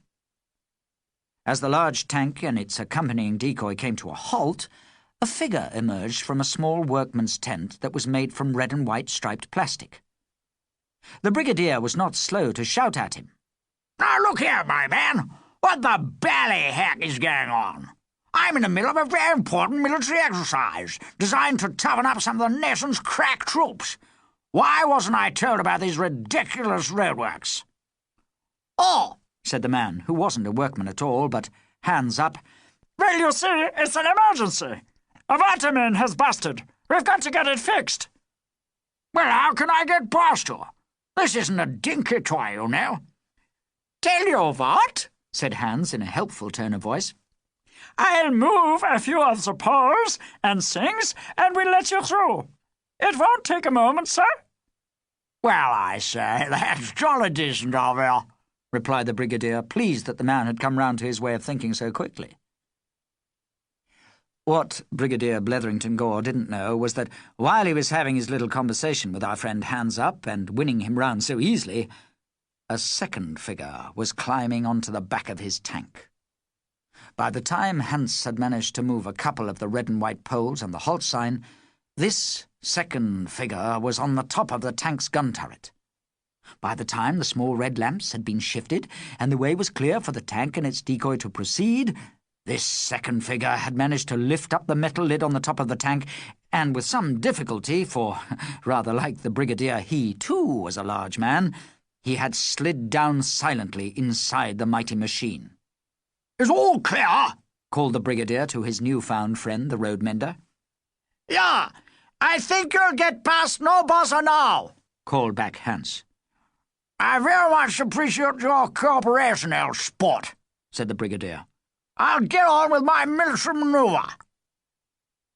He touched the tank's throttle, and the engine gave a muffled roar. He was just about to engage first gear and ease forward when an arm went round his neck, threatening to strangle him, and a rough voice snarled, "Not so fast, fatso." You may not need me to tell you that the arm around the brigadier's neck was quite remarkably big and hairy. Chapter 16, in which Mrs. Perkins learns a lot just by sitting and listening. A long way off, in a rhododendron bush not far from the heart of the camp, Mrs. Perkins was watching, listening, and thinking. By now the night was deep and still. Only the lightest of winds ruffled the topmost branches of the tall trees that dotted the spaces between the camp buildings and the roads. When the moon emerged from a high cloud, Janet could see her surroundings quite clearly. Her night vision was excellent, especially with her long-distance glasses. The sudden hoot of a screech owl made her jump and set her heart racing inside her army tunic. "I wonder if I should make a move," she thought to herself. "This damp little bush can't be doing my rheumatism any good." If only she could be sure what was going on. Mrs. Gunge was obviously up to something very suspicious, if not deadly. But where were all the school secretaries? An hour or two earlier, she'd seen the green flare rocketing its way into the sky, so she knew that in theory the exercise had started. So where was everybody? Why was it all so quiet? She was pondering this when she saw lights approaching through the distant trees. They belonged to a vehicle, but from this far away she couldn't be sure what type. She crouched, lower, like a tiger that thinks it may have spotted its lunch but can't be sure. Soon she could make it out. It was an army jeep, and it was full of soldiers. The jeep came to a halt only a few meters from her, and its occupants spoke in voices that she remembered from her spell under the dining-room table earlier in the day.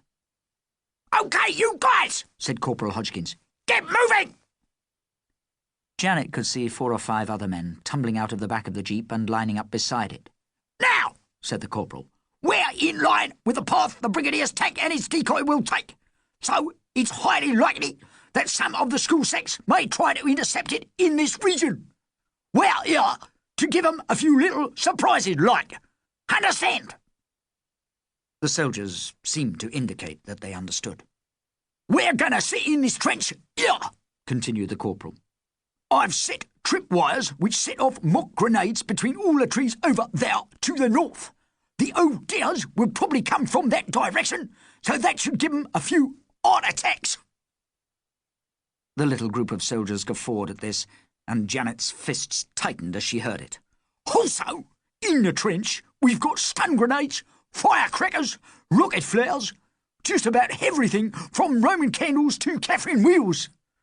The minute we hunch any sex may be in danger of zapping the brig's tanks, we'll let 'em have it with a few rather sophisticated fireworks. It's what we in the army call creating a diversion. We'll create so many diversions, they'll probably wet themselves." went the soldiers. Janet Perkins went red, then white with indignation. "Stupid men! Just you wait," she said between clenched dentures. Luckily, the moon slid into quite a large area of clear sky, and Janet watched intently as she saw the soldiers carry ammunition boxes from the back of the jeep. Then, while one of them parked the vehicle out of sight, the others jumped down into the trench, taking the boxes with them. Then all went quiet. "Keep your eyes skinned, lads," Janet heard the corporal remark. "We just sit and wait, like a spider waiting to catch a fly." Janet Perkins' mind began to race. If only she could neutralize the danger these soldiers posed to the gallant secretaries. If only she could get her hands on some of their ammo. Maybe she could capture the tank on her own. One way or another, she knew she wanted to teach a few people a lesson they wouldn't forget in a hurry. She hadn't been thinking about these things for very long when she was surprised by another set of lights coming through the trees. They were approaching from the north, from behind the trench, and so were unlikely to have been seen by the soldiers inside it. They were car lights, and by the time the vehicle had coasted to a halt in the middle distance, Janet had no difficulty in recognizing whose car it was. It was the army car she'd seen that morning, driven by Bob Wagstaff and belonging to the Brigadier. "That's strange," she thought. "The Brigadier's supposed to be in his tank, not inspecting troops here." It was even stranger, she thought, that the two people who emerged from the large car were not even soldiers. They were civilians, and pretty shady-looking civilians at that. She watched, mesmerized, as she saw them get out of the car, point towards the trench full of soldiers, and then plunge off into the bushes. There was just enough moonlight for Janet to see what the two men were doing. They were taking a huge rope net down from some posts on the assault course that ran beside the road, not far from where they were parked. "It's one of those nets that people have to climb on the Krypton factor," said Janet to herself. "A bit like the rigging on an old ship." Unfortunately, she was too far away to hear what the two men were saying, but if she'd been closer, she'd have heard one of them whisper, "This net will do the trick, Nicker, old boy," and the other reply, "It'll be like a spider cracker, a spider catching flies." She was amazed by what happened next. The two men, dragging the net between them, crept up to the trench full of soldiers. Like Roman gladiators, they threw the net over the trench. Janet heard the stifled shouts of the surprised soldiers. She heard quite a few swear words, too, but she was used to hearing them at school. Then, while one of the men drew the ends of the net together with a rope, the other one ran back to the car and backed it up to the trench. They tied what was now a struggling ball of soldiers' arms and legs, held in a huge string bag, to the back bumper of the Brigadier's car. "Come on, my beauties," said Cracker Crawford loudly. "We don't want you around for a little while, so we're taking you for what may be a rather bumpy ride." Janet Perkins put her hand over her mouth in disbelief as the car started up and the mighty string bag full of struggling soldiers was hauled up out of the trench. Then it was dragged, cursing, into the midnight woods. Janet was even more amazed when Mrs. Gunge's portable telephone, which she had put in her trouser pocket, suddenly rang. Thinking quickly, as all great heroes do, she pulled it out, switched it on, and in a voice as much like Mrs. Gunge's as she could manage, she said, Yeah? "That you, Mrs. Gunge?" said the telephone. Yeah? Said Janet again in her Gungy voice. Sometimes even school secretaries have to tell lies. "Good. It's Harry here. We've captured the Brigadier and his stupid tank. I'm sending Hans off to shut the main gates and man the guardhouse so that no busybodies can get through when it gets light. And I'll phone Cracker and Nicker in a car in a tick to see that they've rounded up those daft soldiers. Then all we need to do is collect up the sacks and the ransoming can start.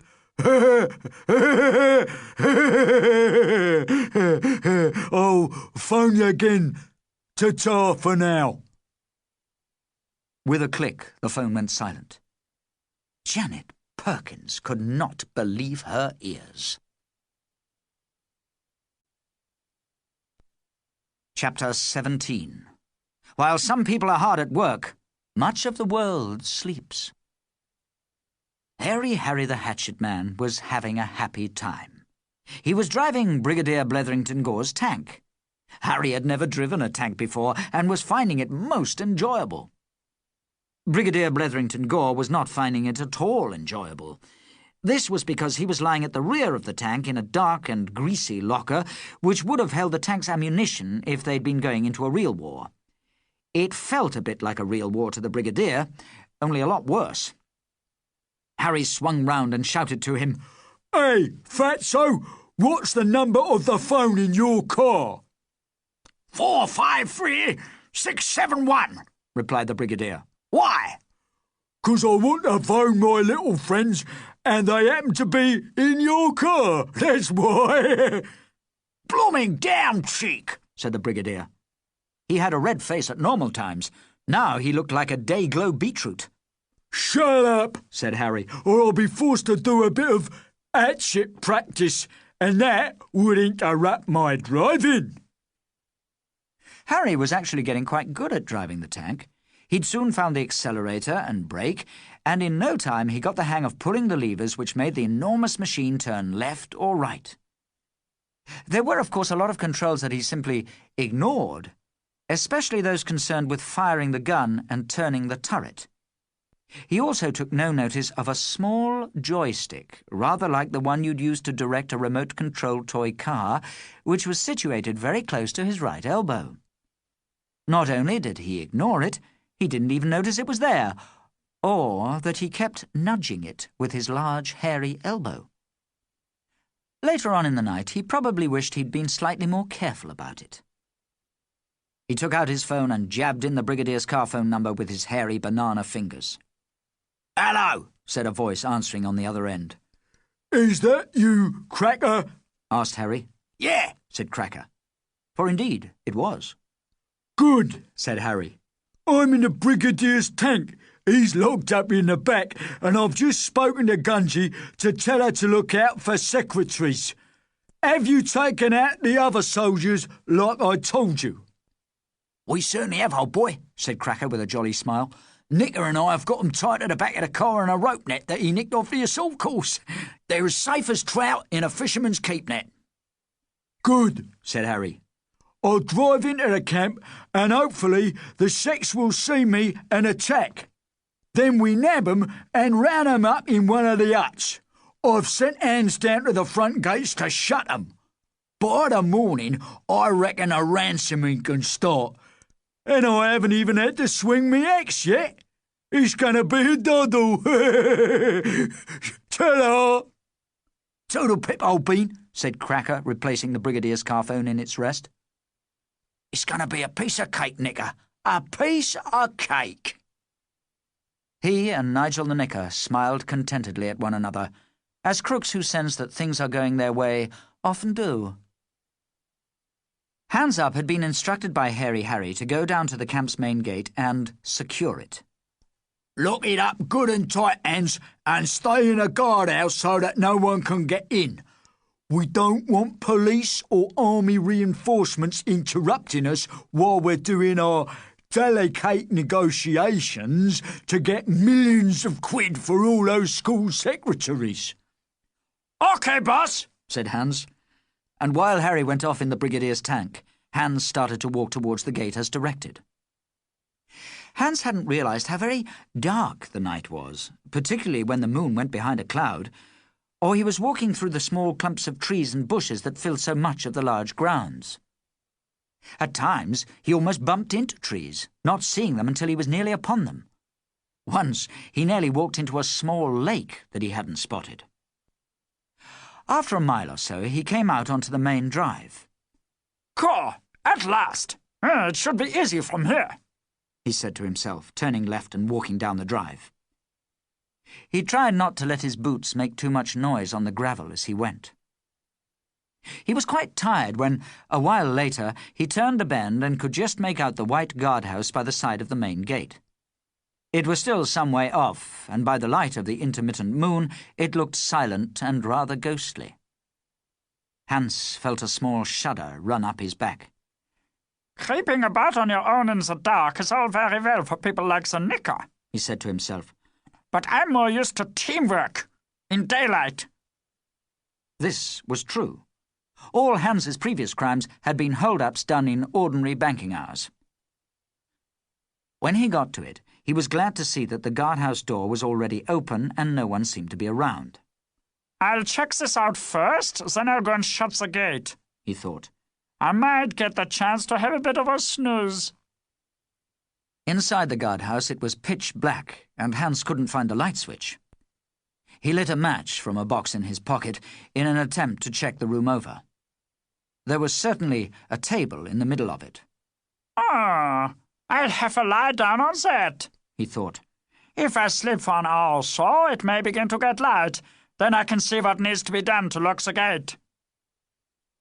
He lay down on the table and went to sleep. Before he did so, however, he had the very strange and rather alarming feeling that he was not entirely alone. Hands Up, the hold-up man, wasn't the only person in this story who was asleep at that moment. Many miles away, tucked up in his kilt and pyjama top, Mr. Mackintosh slept soundly beneath his tartan duvet cover. He dreamed of smoke and fire and a flame-breathing dragon in the school kitchen who kept telling him she was leaving and that he'd have to do all the cooking himself. Come back, Mrs. Perkins," he said out loud in his sleep as he turned over and buried his head under his tartan pillow. Billy Baxter slept peacefully, dreaming of simple things, like scoring the last-minute goal that brought England the World Cup. Bob Wagstaff, tucked up in bed in his army house at the camp, was having a very bad night. He'd finally managed to get to sleep, but his dreams were filled with scenes where he had to admit to the Brigadier that his car had been stolen. In his dreams, the Brigadier became confused with a school teacher from Bob's youth who used to terrify him. Chief Inspector Bullard, his flat police inspector's hat pulled securely on his police inspector's head, and his pyjama sleeves rolled down to meet his black leather gloves, dreamt of arresting Hairy Harry the Hatchet Man again. In the commando camp itself, some of the school secretaries were asleep, but none of them very deeply. They tossed and turned on the hard wooden floor of their barrack room, while Mrs. Gunge passed the night patrolling above them, her semi-automatic under one revolting arm and a horrible look of satisfaction on her face. "Just wait till Harry finds out that I've captured the lot of them single-handed," she muttered to herself from time to time. "He'll be so thrilled, he might even marry me." "If only Mrs. Perkins was here," mumbled Mrs. Myrtle Dickinson as she turned, only halfway asleep, on the floorboards below her bed. Actually, Mrs. Perkins was not all that far away. Once the corporal and his men had been hoisted from their trench like fish in a trawler's net, she'd waited for them to be towed out of sight by their captors before deciding that it was time to go into action. "Right," she said to herself, a look of grim determination on her face. "No more messing about for me. There's work to be done, and when a school sec gets to work, she really gets to work. Look out, world! Here I come!" She crawled from her hiding place in the bushes, stood up, and dusted herself down. "There are two things a good modern soldier needs," she said to herself: "communications and ammunition. I've got the communications, thanks to this portable telephone, so ammo is all I need." She jumped down into the trench, which she'd seen so recently being vacated. She took care to bend her legs when she landed to protect her ankles from strain. Then she helped herself to blank grenades, firecrackers, and rocket flares from the boxes she'd seen being put down there earlier that night by Corporal Hodgkins and his men. "I'm not sure if I'm up against the army or villains or what, but whoever the enemy is, they won't know what's hit them." Chapter 18. Mrs. Perkins decides to create a diversion. "The obvious thing to do now," said Janet Perkins to herself as she stuffed an extra couple of blank cluster bombs down the front of her army tunic, "is to follow that car and its net full of soldiers." It wasn't very difficult to see where it had gone. The tyre tracks from the car and the wide groove carved in the wet and muddy grass by the rope netting were easy to make out even in the darkness. Janet followed the trail as it snaked between the trees along the side of the large and impressive commando assault course. She noticed, in passing, the tall poles that had provided the two kidnappers with their gladiatorial fishing net. She hadn't gone very far when she thought she saw the glint of moonlight on a shiny rear bumper and heard the muffled expletives of distressed soldiers.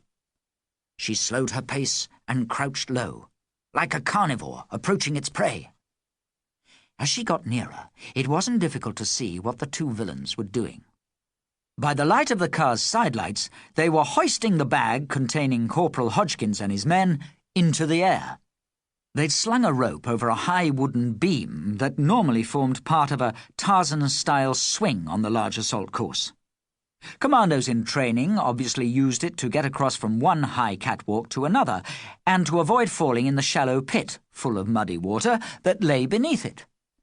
The two villains had tied their bag of captives to the free end of the rope and had already got them a couple of meters off the ground. The soldiers were twisting and struggling like rats in a sack. Several of their arms, legs, and heads had slipped out through the net's holes and were sticking out. The net hung there, swaying gently, a writhing knot of military humanity. "Time for a diversion," thought Janet Perkins to herself. She was just moving to a new vantage point behind some logs to her left when her army boot caught in a tripwire. There was a flash and a deafening bang, and a mushroom of white smoke drifted like a huge ghost into the trees. "What the heck?" said the Knicker. "Get down! It's the enemy!" shouted Cracker. The soldiers in the net squealed and swore and twisted and writhed even more. Janet lay flat in the wet grass behind a tree stump. The noise of the explosion made her ears ring. "Clumsy old me," she said to herself. "That's not the sort of diversion I was meaning." But it gave her an idea. If she could deceive the crooks into thinking that enemy troops had arrived, it might stop them in their tracks and might give her a chance to rescue the soldiers. She pulled from her pockets and tunic jacket the ammunition she'd collected in the trench. "Smoke grenade," said the first label she could make out. "A bit more smoke would certainly help to confuse them," she said, and, pulling out the pin, she lobbed the grenade into some bushes on her right. Once the smoke was flowing nicely from the bushes, and the men in front of her, both captors and captives, were coughing and spluttering, she unleashed a couple of rocket flares. Then, using the cover of the smoke screen, she ran round behind it to take up a new position, from which she chucked a blank cluster bomb into the water-filled trench beneath the swing. The resulting explosion and small tidal wave sent a column of muddy water into the air like a naval depth charge. It hit the bag of soldiers and returned to earth to soak Cracker Crawford and the Knicker. "We're surrounded!" yelled the Knicker with panic in his voice. "Keep calm, you idiot!" replied Cracker excitedly. With the skill of an expert ten-pin bowler, Janet lobbed a series of blank grenades and firecrackers that set the woods ringing with explosions. "Let's get to the car," whispered Cracker to the Knicker hoarsely, as a rocket struck a tree to his left and exploded in a shower of sparkling light. They set out towards the car on hands and knees, though with all the smoke it was difficult to be certain where it was. Janet was now running round the scene of the battle, pausing behind a tree from time to time to let off another piece of ammunition. "I'll move in soon," she thought, "but not till I'm good and ready." She was just crossing an open space between a large bush and a fallen tree when Cracker, who'd found the car and had got into the driving seat, switched on the powerful headlamps. The twin beams of light shone straight onto the startled figure of Mrs. Perkins, silhouetting her against the swirling grey smoke. "It's a soldier!" yelled Cracker. "Let's get him!" The knicker leapt into the passenger seat and slammed the car door shut. "He's done for," he shouted as he did so. The car engine roared into life, and with back wheels spinning over the damp ground, it shot like a charging bull straight at Mrs. Perkins. She did what you, or I, or Kevin Costner would have done. She turned on her heels and ran as fast as her army boots could carry her. As she sped through the grounds, she noticed that to the east the sky was already streaked with strips of early morning light. Not far off, someone else was noticing the signs of approaching day. Hands Up, still lying on the table in the guardhouse, down by the camp's main entrance, had just opened one eye and had realized that there was slightly more light in the guardhouse than when he'd entered it for a sleep a few hours earlier. What he also noticed, and it totally terrified him, was that indeed he was not alone. The ghost of a soldier dressed only in underpants was getting out from under the table. He hardly had time to scream before Private Peacock, coming to his senses for the first time since his near-fatal blow from Mrs. Gunge the day before, picked up a wooden chair and smashed Hans over the head with it. Chapter 19. The Start of Another Day. Mr. Mackintosh had also seen the streaks of dawn in the eastern sky. They'd woken him up, so he'd got dressed, eaten a couple of saucepanfuls of porridge, and gone off to school. By the time he'd got there and parked his car, children from Miss Patel's class were arriving from every direction. He noticed that they looked happier than usual, no doubt because they knew they were going to have a day out of school. Most of them arrived in good time and were soon lined up outside the garage near the school dustbins that housed the elderly school bus that was to take them to the camp. Mr. Mackintosh unlocked the garage and backed the bus out so the children could climb aboard. Then he checked on Miss Patel's register that everyone was there. Only one child was missing, Belinda Bollard. Mr. Mackintosh was just going to ask if anyone knew where Belinda might be when, with a squeal of brakes, a police car drew up beside the bus. While Belinda got out of the passenger side, Chief Inspector Bollard wound down his window. "Oh, good morning, Mr. Mackintosh. Sorry we caught it a bit fine. Belinda couldn't find her school bag." "Oh, that's all right, Chief Inspector. We're not quite off yet. Still, I'm glad she's made it. We're all going to do a bit of riot control and guerrilla warfare with the army. They're retraining my school secretary." "Yes," replied the Chief Inspector. "Belinda was telling me about it. It sounds very interesting. Just my line of country, really. I might look in at the camp later this morning to see how you're all getting on. I might learn something." "Good," said the head teacher cheerfully.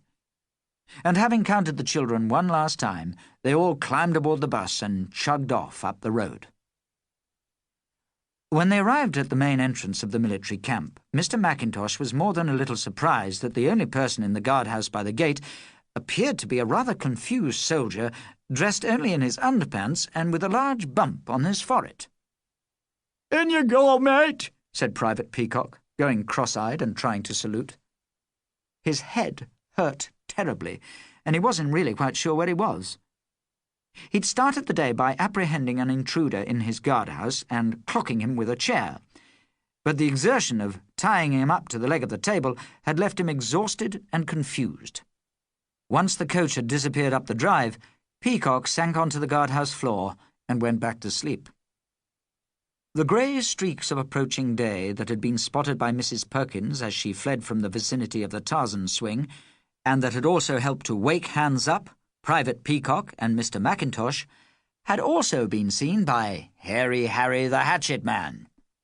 He'd spent a rather frustrating night in the Brigadier's tank. He'd motored round and round the military camp, but the tank was very slow, and because he'd only got a small slit to look out of, navigation had been very difficult. There didn't seem to be a school secretary in sight, nor, for that matter, any soldiers. It was all rather puzzling, and now that daylight had come, he had to admit that he wasn't really quite sure where he was. He stopped the tank and climbed up the ladder that led to the top of the turret. He opened the hatch. It was good to smell the fresh morning air, for the inside of a tank is very stuffy and smells of diesel oil.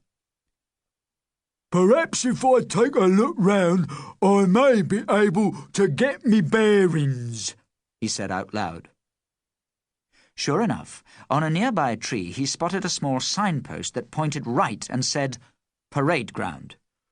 That's where I've got to get to, said Harry, pleased with himself, and he climbed back down into the driver's seat.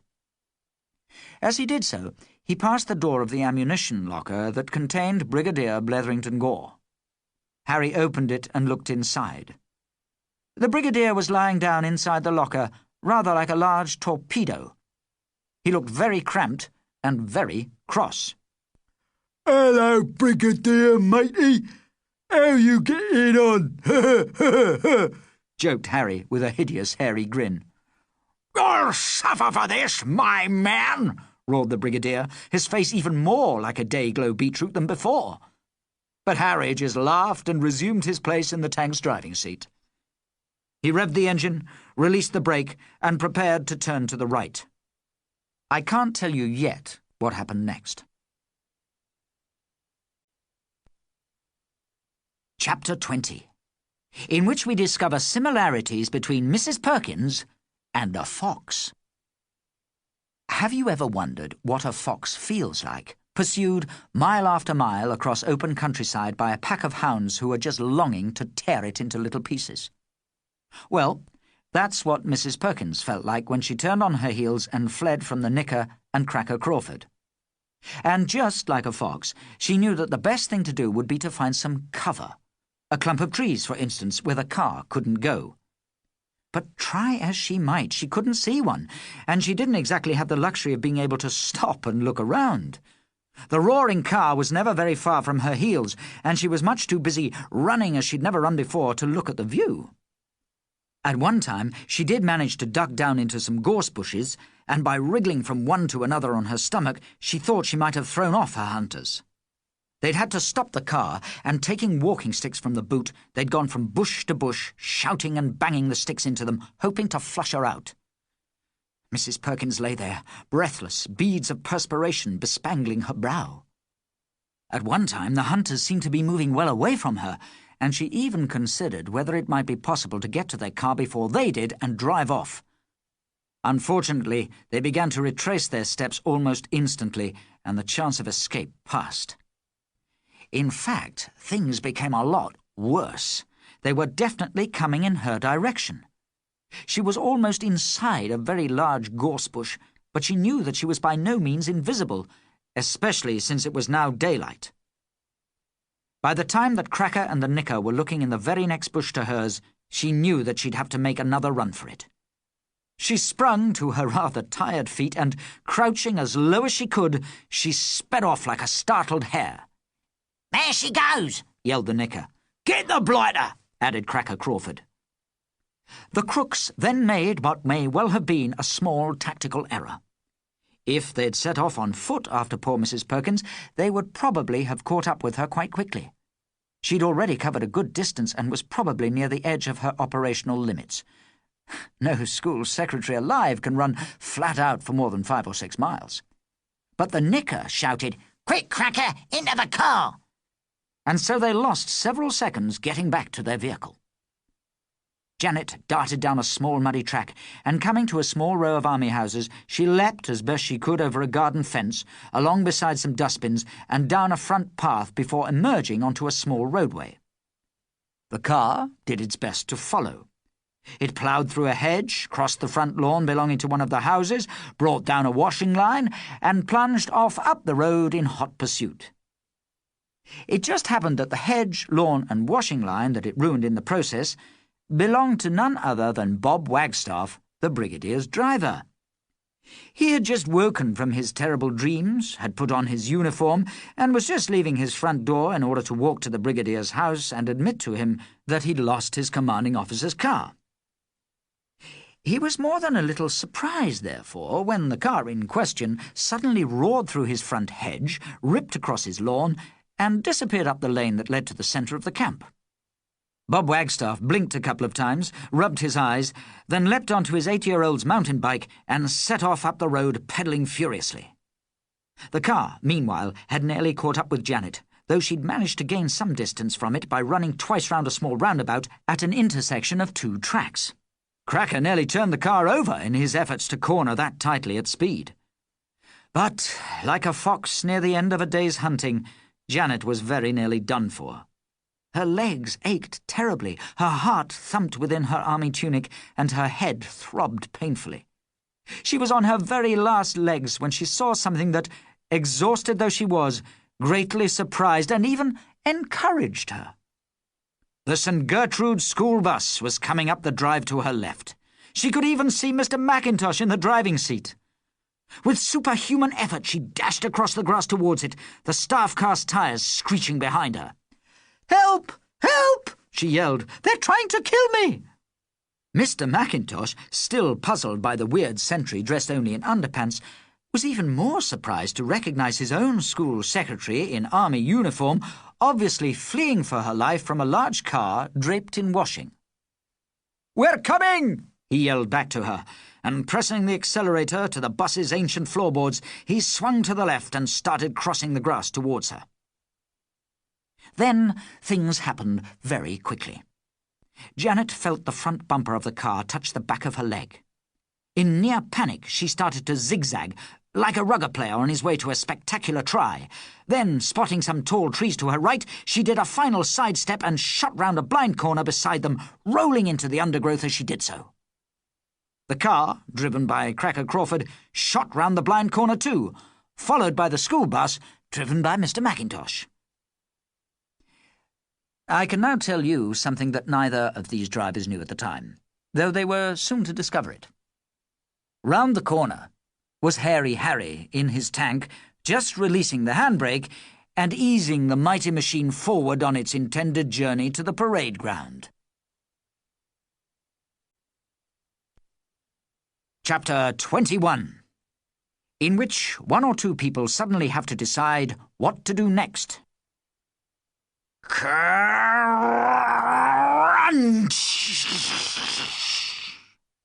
The Brigadier's car hit the Brigadier's tank head-on, and a split second later, the school bus hit the back of the car. It was like 2 particularly large and angry rhinos running full tilt, one after the other, into the front of an especially solid brick wall. The noise of the crash split the air and sent rooks in distant rookeries cackling and wheeling into the early morning sky. Even the captive school secretaries not far off in their dormitory heard it, and, because of the nervous state they were in, many of them thought it was probably the end of the world. The front of the tank crumpled, but it still looked quite like a tank. The car was another matter. Smoke, steam, and licks of flame sprung from its tangled remains. The bonnet ended up in the boot, the doors flew off, and flying glass went everywhere. The knicker didn't exactly fly everywhere, but he did fly through the windscreen. He also flew over the top of the crumpled tank before landing some distance beyond it in a hydrangea bush. Mr. Mackintosh had been going as fast as the bus could manage and was nicely in line with the back of the car when it had swung round the corner and into the tank. He'd done well to get his brakes on at all, but it was too late. The impact was terrific. Mr. Mackintosh's world went blank. Luckily, the bus had spun slightly to the left when it hit the back of the car, and the passenger doors were not badly damaged. The children, bruised, bothered, and bewildered, climbed out onto the reassuring firmness of the grass. In the oily depths of the mighty tank, something stirred. It was Hairy Harry. He ran his hairy-palmed hand over his hairy forehead to be sure that it was still there, and checked himself over for punctures. To his relief and surprise, there was no blood anywhere, and he slowly came to the conclusion that he was okay. Because the impact of the speeding car crashing into the tank had shut the flap that he'd been looking through, Harry had very little idea what had happened. He thought he might have been blown up by a bomb, but there was no way of checking because he couldn't see out. He set off up the small ladder to the hatch in the tank's turret to take a look. As you know, Mrs. Perkins had avoided the impact of the crash by rolling into the undergrowth. She heard the bang, looked up and saw the awful carnage, and lay for a second or two exhausted, wondering what to do next. But she didn't wait very long. The average fox would have needed much longer to recover. The moment that she saw the children coming out of the crashed bus, she responded to the instinct all school secretaries have to help children in distress. The villains and their car were obviously no longer a danger to her, so she stood up, pulled some grass and bits of twig from her hair, and prepared to assist the crash victims. Luckily for her, Hairy Harry the Hatchet Man didn't spot her when he opened the lid of the tank. Hairy Harry is a pretty unpleasant piece of work, even when he's in a goodish mood. When he's angry, he's lethal. And he was angry now. The school secretary kidnap scheme seemed to have gone hopelessly wrong. There was no sign of any of his gang, nor of any potential ransom victims. He'd spent the entire night trundling round in a tank, going nowhere fast, and now he'd obviously been nobbled by an army car and a bus. Harry, like any rat or snake, is particularly dangerous when cornered. He was cornered now. In a blind rage, he lost the power of reason, never all that strong in his case anyway, and decided that the only constructive thing he could do was to capture our hostage, make a run for it, and negotiate a ransom and his own escape from the whole ghastly fiasco later. He looked round for a suitable victim. All he could see as the clouds of smoke and steam wafted from the mangled wreckage of the 3 vehicles were a lot of kids. Harry knew from experience that kids are rotten as hostages. No one pays the ransom. They're worthless. But then his eyes spotted the slumped form of Mr. Mackintosh in the driving seat of the bus. Oh, thought Harry to himself, a teacher, and a wounded one at that. Could be just what I'm looking for. He leapt off the tank like a gorilla swinging down from a tree. In a couple of lumbering strides, he was at the side of the bus. He ripped away the driver's door, which was still attached to the bus by only one hinge, and dragged poor Mr. Mackintosh from the seat. Then he tucked him under his hairy great arm and ran off towards the woods with him. Mrs. Perkins saw him do it. She went into action straight away, as you'd expect. "Come on, Class 4B, he's capturing Mr. Mackintosh. After him, but be careful." And Mrs. Janet Perkins and the children set off across the grass in pursuit of the disappearing figure of Hairy Harry. I haven't told you yet what happened to Cracker Crawford. Although the car he'd been driving was very crumpled, it was also large and quite strong. So, although Cracker had hit his head on the roof, and the steering wheel had thumped him painfully in the chest, he was still alive.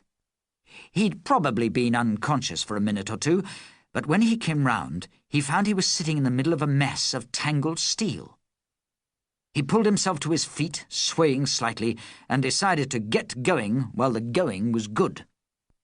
No one was in sight, so he limped off in the opposite direction to the one Harry had taken, and slipped out of sight behind some long, low army huts to lick his wounds. The knicker, on the other hand, was comparatively well and happy. The hydrangea bush he was sitting in was a very large and soft one, and after his flight over the top of the tank it had cushioned his landing excellently. He stood up and brushed himself down before preparing to steal away. What stopped him stealing away was a soldier who arrived at the scene of the accident on a child's mountain bike. Bob Wagstaff saw the knicker standing up in the bush. He also saw the ruins of his precious car. He recognized the knicker from his meeting with him in the pub the morning before. "Oi," he said to the knicker, while getting off the bike, "you're the bloke what nicked my car yesterday." Before the knicker had the chance to get out of the bush or do anything else, Driver Bob Wagstaff walked up to him. "I've got something for you," he said. "Oh? What?" asked the knicker. "This," said Bob, and gave him a hefty punch on the nose. Chapter 22, in which Cracker Crawford meets Mrs. Gunge in strange circumstances. Hairy Harry had been so occupied with driving the real tank that, as you know, he hadn't even noticed the small joystick at his right elbow. By mistake, he'd nudged it from time to time throughout the night, and the decoy tank, its insides brimming with flares and explosives, had spent a lot of time careering around with no particular sense of direction. As luck would have it, the decoy tank had actually arrived in the middle of the camp well before Harry had, and in the early hours of the morning it had come to rest beside a long, low army hut. Unlike a radio-controlled toy car, it didn't have the ability to knock into things, spin off, and start again in the opposite direction.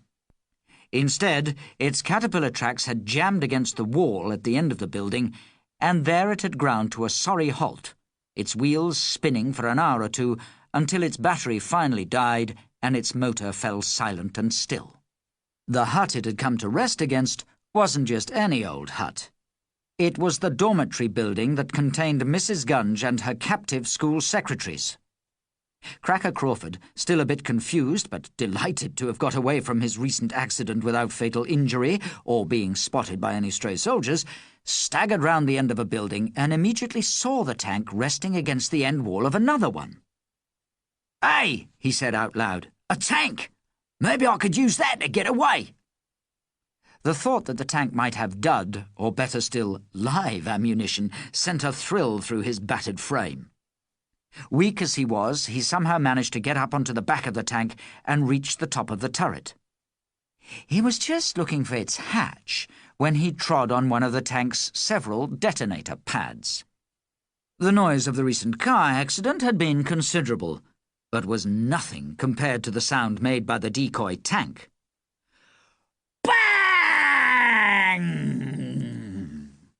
A sheet of light hit the sky. Flares flew in all directions.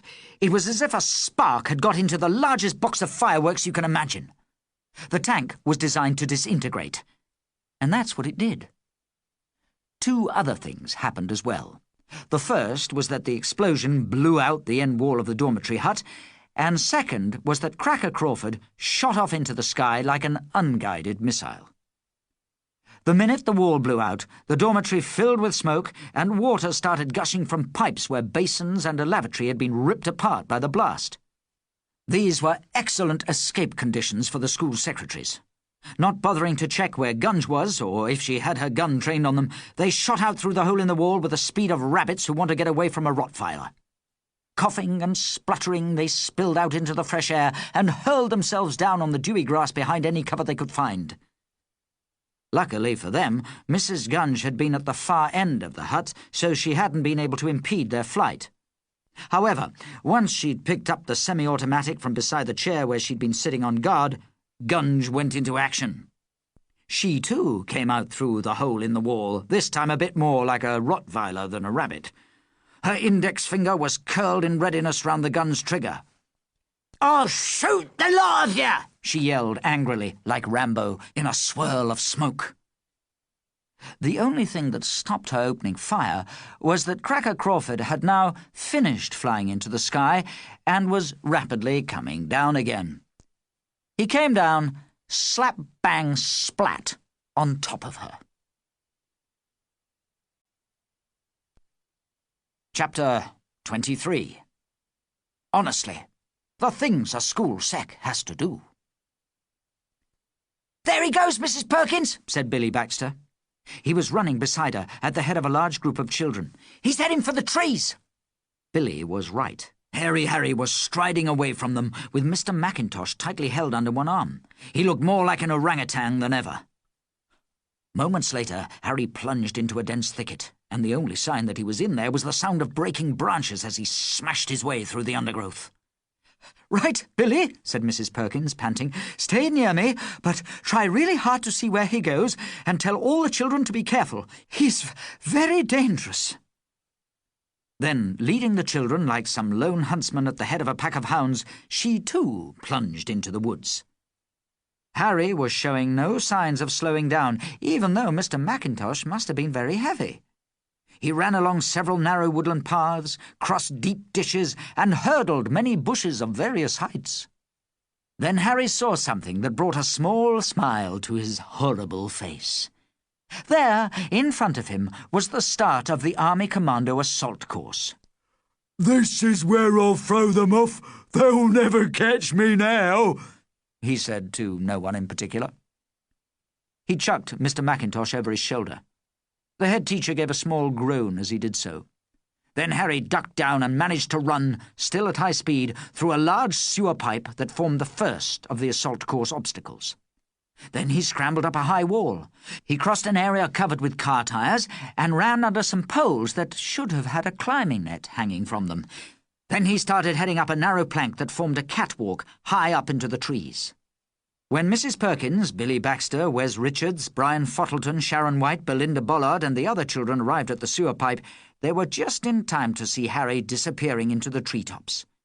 He looked like some wild man of the forest, especially with Mr. Mackintosh draped over his rounded shoulder. "Right, Billy," said Mrs. Perkins. "I'm going after him. Here's what I want you and the others to do." She spoke to Billy forcefully, and he nodded from time to time to show that he understood. Then, while Billy Baxter led the children away down a track to the left of the course, Mrs. Janet Perkins rolled up her sleeves and went into action. She managed the sewer pipe quite easily, though running while bent over made her back ache. The high wall was more difficult, but after a couple of tries she managed to jump high enough to get a hand on the top of it, and after a lot of straining and struggling she got over it. "Whew!" she said as she landed on the muddy ground on the other side. "It's probably a good thing that I haven't had any breakfast." She ran quite deftly through the collection of car tyres scattered in her path, stepping in them carefully, though it was more difficult than she thought it would be. Then she ran up a ramp made of large horizontal poles and dropped down into a sandpit. She ran along a single slippery pole before arriving at the part of the course that went high into the trees. She drew a deep breath. "All right, you brute! I'm coming to get you!" John Wayne would have been proud of her. "Honestly, the things a school sec has to do," she added under her breath. She set out treewards. The catwalks were very narrow, usually made of single planks or poles. In some places there were small battens forming steps, and in particularly treacherous places there were helpful handrails made from rope. She came to a rope ladder. It was still swaying from when Harry had used it. She was panting heavily now, but she continued onwards and upwards. As you know, she's that sort of person. The rope ladder took a lot out of her, and she paused momentarily on a tiny wooden platform at the top of it. As she did so, she spotted Harry and her head teacher. They were about 3 trees ahead of her. Good! She was catching up with him. Harry turned and spotted her. "Give up, mate. You're wasting your time. If you get any closer, I'll chop him into more chunks than a tin of dog food." Stupid oaf, thought Janet, ignoring him. She came to a rope bridge between 2 pine trees. It was made up of only 3 strands of rope. One was for walking on, the other 2 were handrails.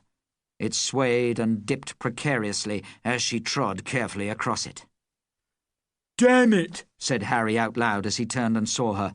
"I should have cut that through with me axe. I don't know who that soldier is, but they certainly breed 'em tough here.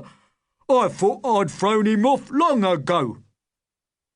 Deep down in Harry's unpleasant interior, a slight fear or apprehension stirred. "I'll have to make one big effort to get away from him," he thought to himself. Harry ran down a plank that sloped away from him and raced up another that climbed again steeply. The head teacher was getting pretty heavy, and Harry even contemplated dropping him and carrying on unhindered by the extra weight, but he thought better of it. If you're as horrible as Harry the Hatchet Man, you never know when a hostage or a human shield might come in handy. He was thinking about these things, and so not concentrating quite as well as he should have been, when the catwalk he was running along suddenly stopped.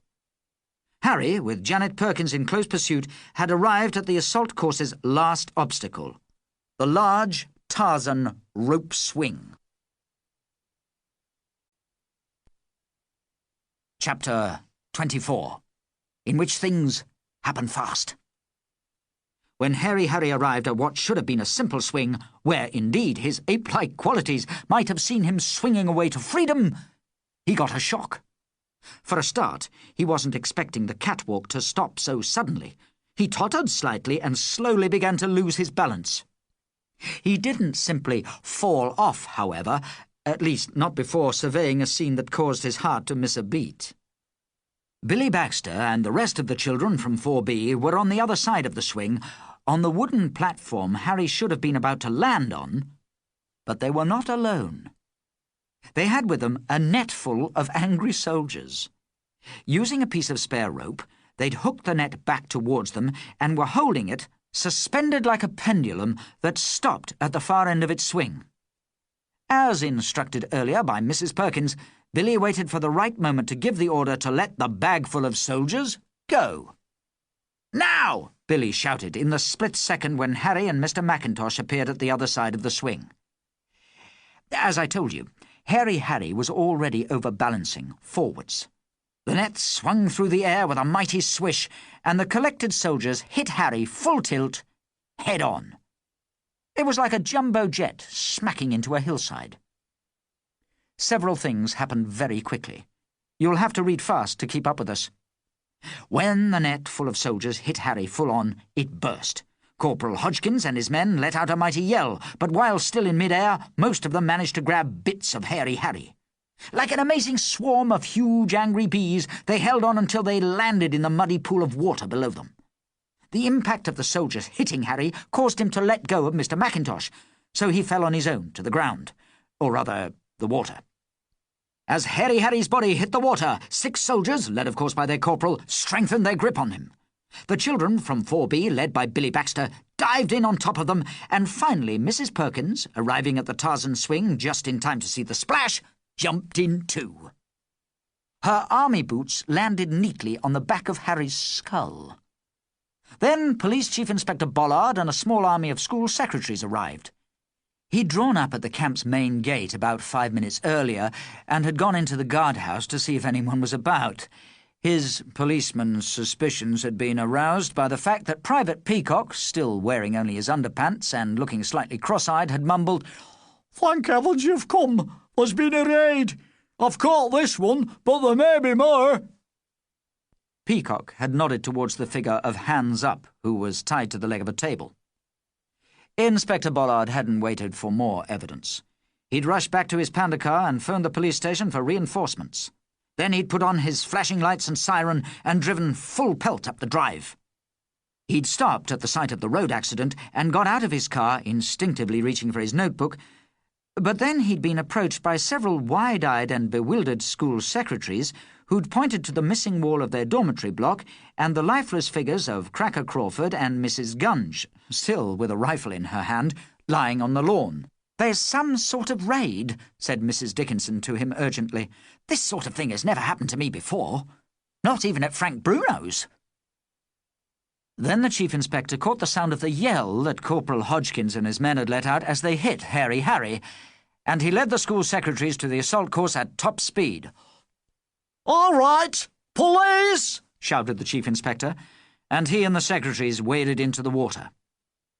While they fished out several of the children, Chief Inspector Bollard, Janet Perkins, and the soldiers got a pair of handcuffs on Harry's hairy wrists.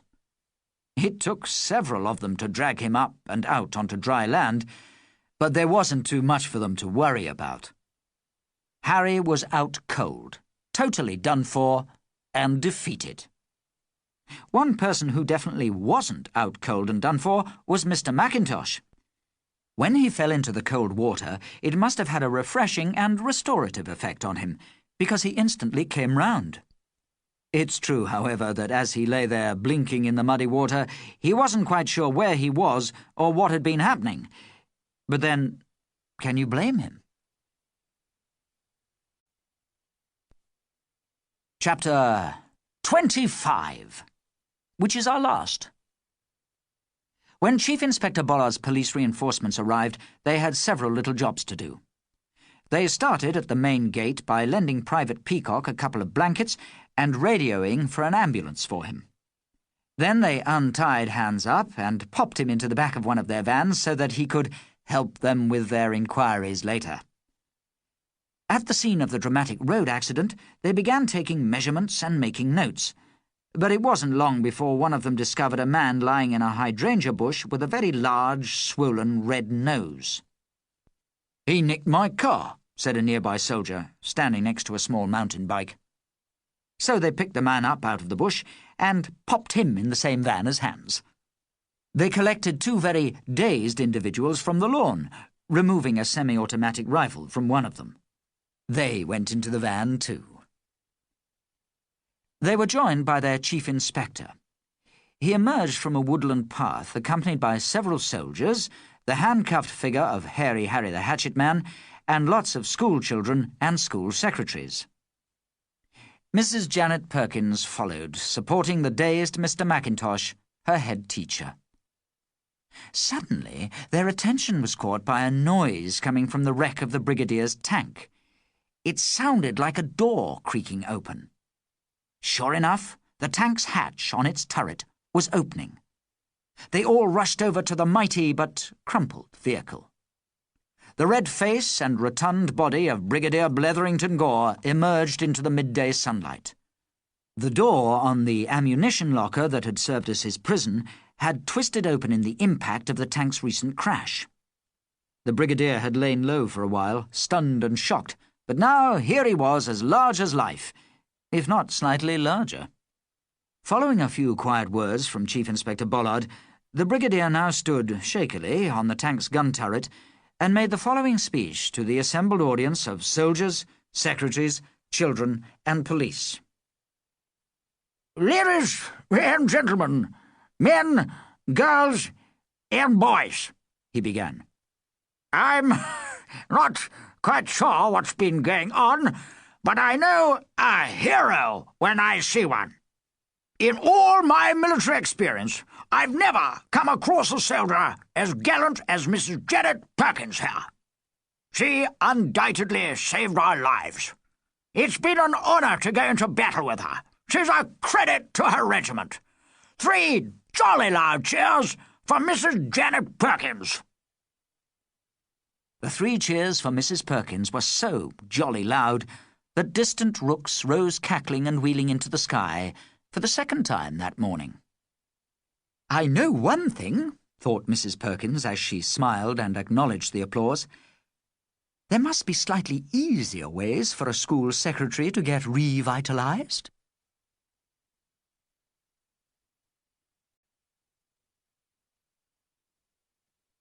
That was School Secretary on the Warpath by Brough Girling. Read by Christian Rodska.